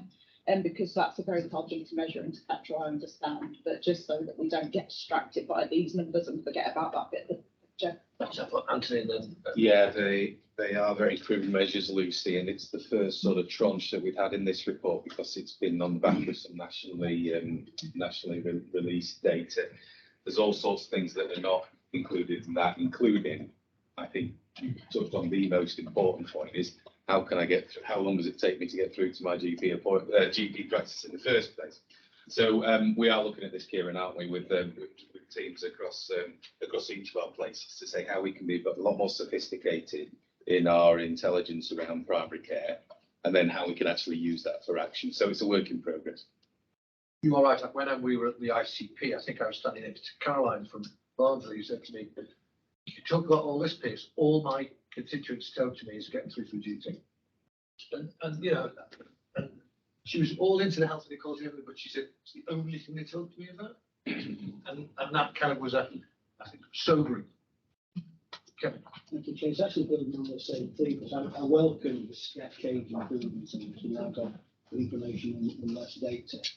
And clearly we've got to focus on, as we might expect, on elective reduction and ambulance handlers. I think it worried in our intelligence, and not even just the numbers, is around primary care. And again, I go back to the NHS engagement where it was the first out, wasn't it, in terms of people's concerns. And to some extent, I know that we've got to go data collection and make it more timely, and that will come. But to some extent, we already know it's a problem. What I welcome to some in the report is more about our interventions. Now, it cropped up in one or two of the places, and I thought I really welcome that. So can we continue to have a focus on the things that we need to focus on, but that must include primary care intervention? How can we best support primary care to make their services more accessible? I think I'd like to see that as a really good. I think it's a lot better, by the way. I think it really feels good. So obviously the purpose of this is to inform the public of South York as much as it is to inform the health professionals, because we clearly have a lot of information at our disposal. But if you take the complexity of the emergency care picture, obviously the story there is that the ambulance is the first part, but actually that's not the jigsaw puzzle. The actual issue is how are the sites performing overall against all the measures. So we talked already today about bed occupancy. We talked already about delayed transfers of care, and we talked already about additional capacity. To me, if you could present that in one easy way that sort of explains in a broad sense of it isn't just about ambulances.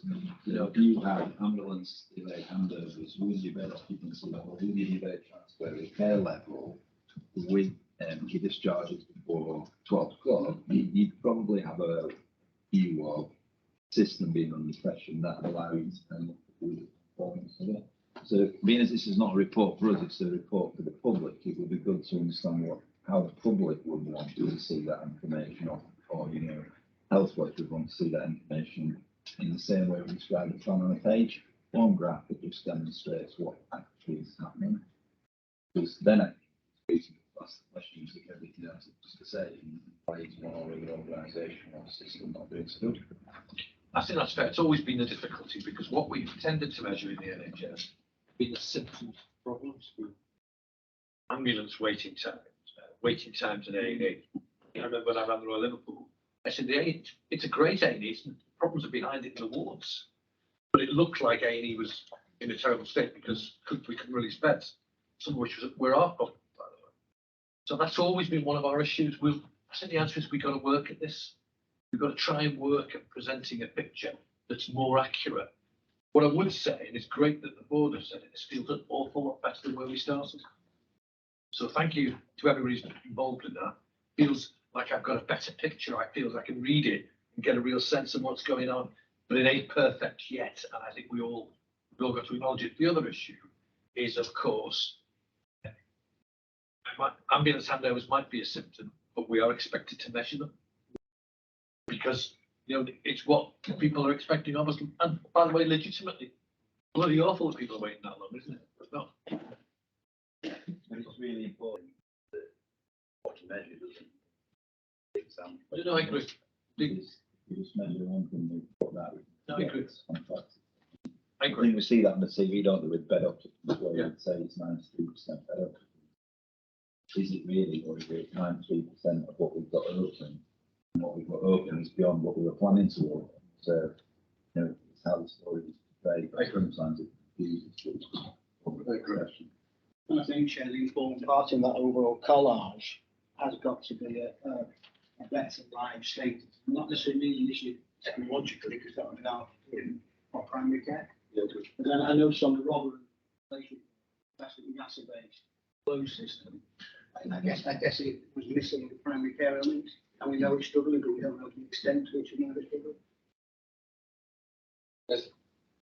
Too would like to say this is so much better. Just as I feel I should. And thank you to everybody who's done the work on it. Can I ask where 111? Because it seems to me that there's, okay, we've got one measure here about calls dropped, but actually, generally, 111 is being promoted quite heavily at the moment in terms of media and stuff like that. What this doesn't tell us is how quickly people are throughputting through that 111 system, and whether, if they're not throughputting quickly enough, that means that they're turning up at A&E because they're not waiting for you know. So I just wonder if we've got more information about that. I think well, it's back to the point. There's something like you need to understand what's happening right along the pathway. Yeah. Part. And I think the calls dropping is that's just part of one of the national measures that's being focused on. But you're right, there's a big issue. And it's not just that actually. It's about what's the outcome of that telephone call.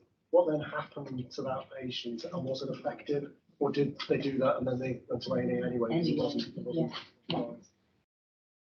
But this has got to get richer. Yeah. Really helpful. And again, thank you. Oh, sorry, Lee.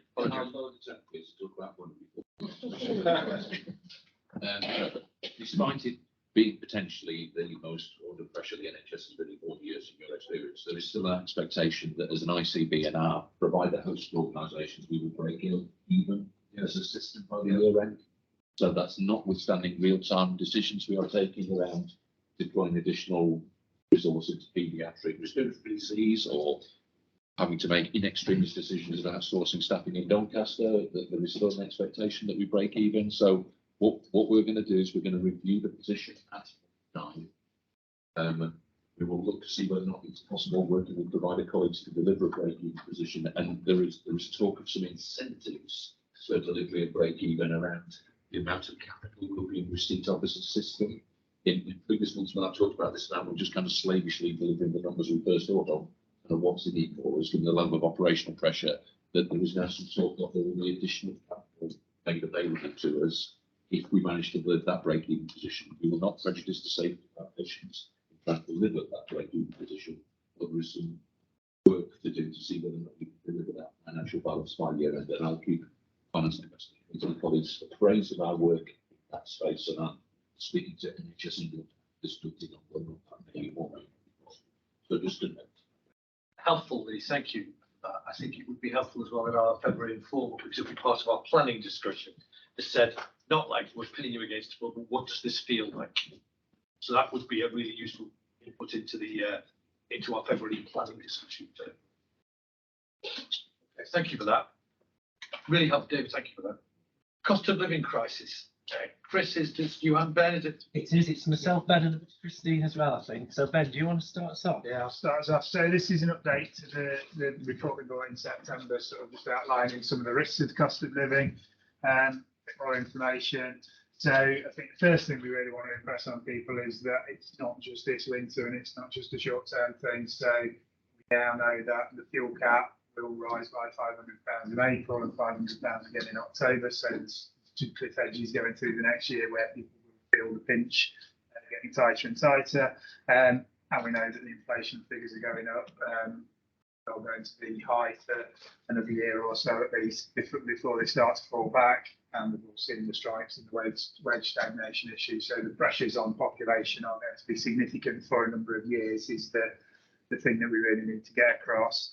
And then what the paper does is then sets out the areas that we can take action. And I think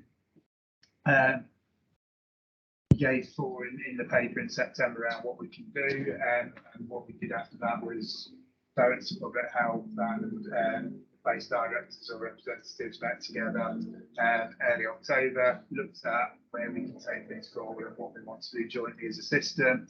And key things around actually making sure staff across the whole system, whether it's NHS staff, housing staff, social care staff, library staff, are aware of cost of living, where support can be gained, what support's available to people, and how to signpost through. All of the councils have developed really good resources on their web pages. I know for Rotherham in November we had about 1,500 separate addresses logging onto those web pages and 2,000 hits. By December that was 3,000 people looking at over 4,000 pages on there. So there is demand for that information, much of it around cost of living support, benefit support, and crisis food support being the sort of highest hits we're getting on those. So it's really making sure all frontline staff have got that. The second one was then around actually poverty-friendly delivery of care. So actually making sure that services are thinking, how does that impact? And if we just go back to one of the quotes that was in the ICB report, it's my health is dependent on my financial stability. If I can afford to heat my home, eat well, socialise, commute to work, then I'm starting from a good foundation. And that's where, when we're engaging people in the care process, if they haven't got that good foundation, engaging with care, complying with care, following a care pathway becomes much, much harder. So what can we do about it? And that's where the report has got 3 areas that we wanted the board to consider, whether there's any investment available, so definitely on that one, and whether we can put money into those 3 areas. So access to advice services within pathways, energy cost support for those that are on high energy intensive home treatments, so their energy use is part of their NHS care in some way, and home improvement prescription schemes for those whose home environment is exacerbating their conditions. And probably the first 2 want to be targeted at looking at actually how do we do some of that stuff we're having in the conversation about maternity earlier, about how do we get equity into our services by targeting those in our 420 plus communities. Yes, that poverty friendly delivery, pathways of care, including that social support. And then the third one is around our role as anchor institutions. Actually, what are we doing as organisations to support that fair, inclusive and sustainable community? Over to Chris on what we're doing for our own staff as we go through the cost of care crisis. Thanks. So the key role for us in this is how do we make sure we've got all these great resources, the councils are filling that space, really coming up with some really innovative schemes to do that. How are we going to signpost our populations to these resources? The other piece of work, we're a big employer, how are we going to signpost to all our staff as well? So Ben's covered the how do we signpost. I guess there is a bit for us to take away at place about sort of the making every contact count sort of methodology, how we make sure we signpost to all the council resources. But Christine, you've done a summary in an appendix, haven't you, of how we support our workforce as well? Yeah, so just in the appendix, just set out the range of interventions that is largely focused around the hospital trust and just sort of saying what efforts they're doing. They include things like increasing mileage rates, allowing people to access expenses and wages earlier, and discounted travel arrangements. There is also a health and wellbeing offer specifically targeted at financial support, and also connection sessions for internationally educated colleagues who need additional support as well. Now that I think it's really important to note that health and wellbeing offer is available to the whole of our workforce, not just the people. That includes voluntary sector and other colleagues as well. But obviously it's an ongoing situation, so that's constantly changing. Any questions?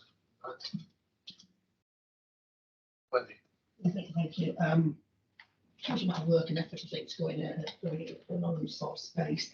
But one of the reflections that we did have was, how do we bring to life more effectively the impact of the cost of living crisis on lives lived? And how we might do that and think about that. And also that links into that sort of conversation we had about the ICP and that ongoing engagement and conversations that we need to have throughout 2023. And I think there's just something that we need to think about, is that how do we really get under the skin of this and really understand the impact? I think about people living in dire housing situations. Often we see it in the private rented sector, and impacts on asthma and acute respiratory infections and all that sort of stuff. Really is quite acute, isn't it, in some instances in some of our deprived neighbourhoods. So some thinking I think we need to do about bringing it to life a little bit more. Yeah, I mean, on that, we started collating feedback back from the libraries and the venues that are doing warm welcome, just getting the stories of who's coming, how they're spending their time there, and how that is different to how people normally spend their time. So families going in with kids after school, eating until later in the evening, those kind of things that and in a sense, you're right. Well, two things, those stories would be helpful, but also some data on that. How many people are using those warm spaces would tell us a lot, wouldn't it? By geography, because I think this is quite, we do tend to look at even Barnsley as a place rather than actually quite a small place in it, because I think this is going to be highly geographically variable, not less alone. I think we need to see local authorities will have that kind of data and information that really rich is important. One of the things that is worrying me, particularly for 2023 from the BCS sector perspective, and this is just because of with a different hat that I'm wearing, conversations that we're having with individual organisations, is that there is a cliff edge coming at the 31st of March for quite a few of them. Yes. And actually, do we have an opportunity here at the board to have some national level conversations with some national funders and larger grant making bodies, Big Lottery, etc., and others, to align some of our conversations, because it's not just about can we resource our VCS sector, but I think if we're looking at kind of strengthening our relationship, for example, with the VCS sector, we should be using that relationship at central government level as well, because unfortunately at central government, I'm not trying to be political here, but there is a real lack of appreciation for the VCS sector at the national level. I think we've got an opportunity to say, look, this sector are really critical to us.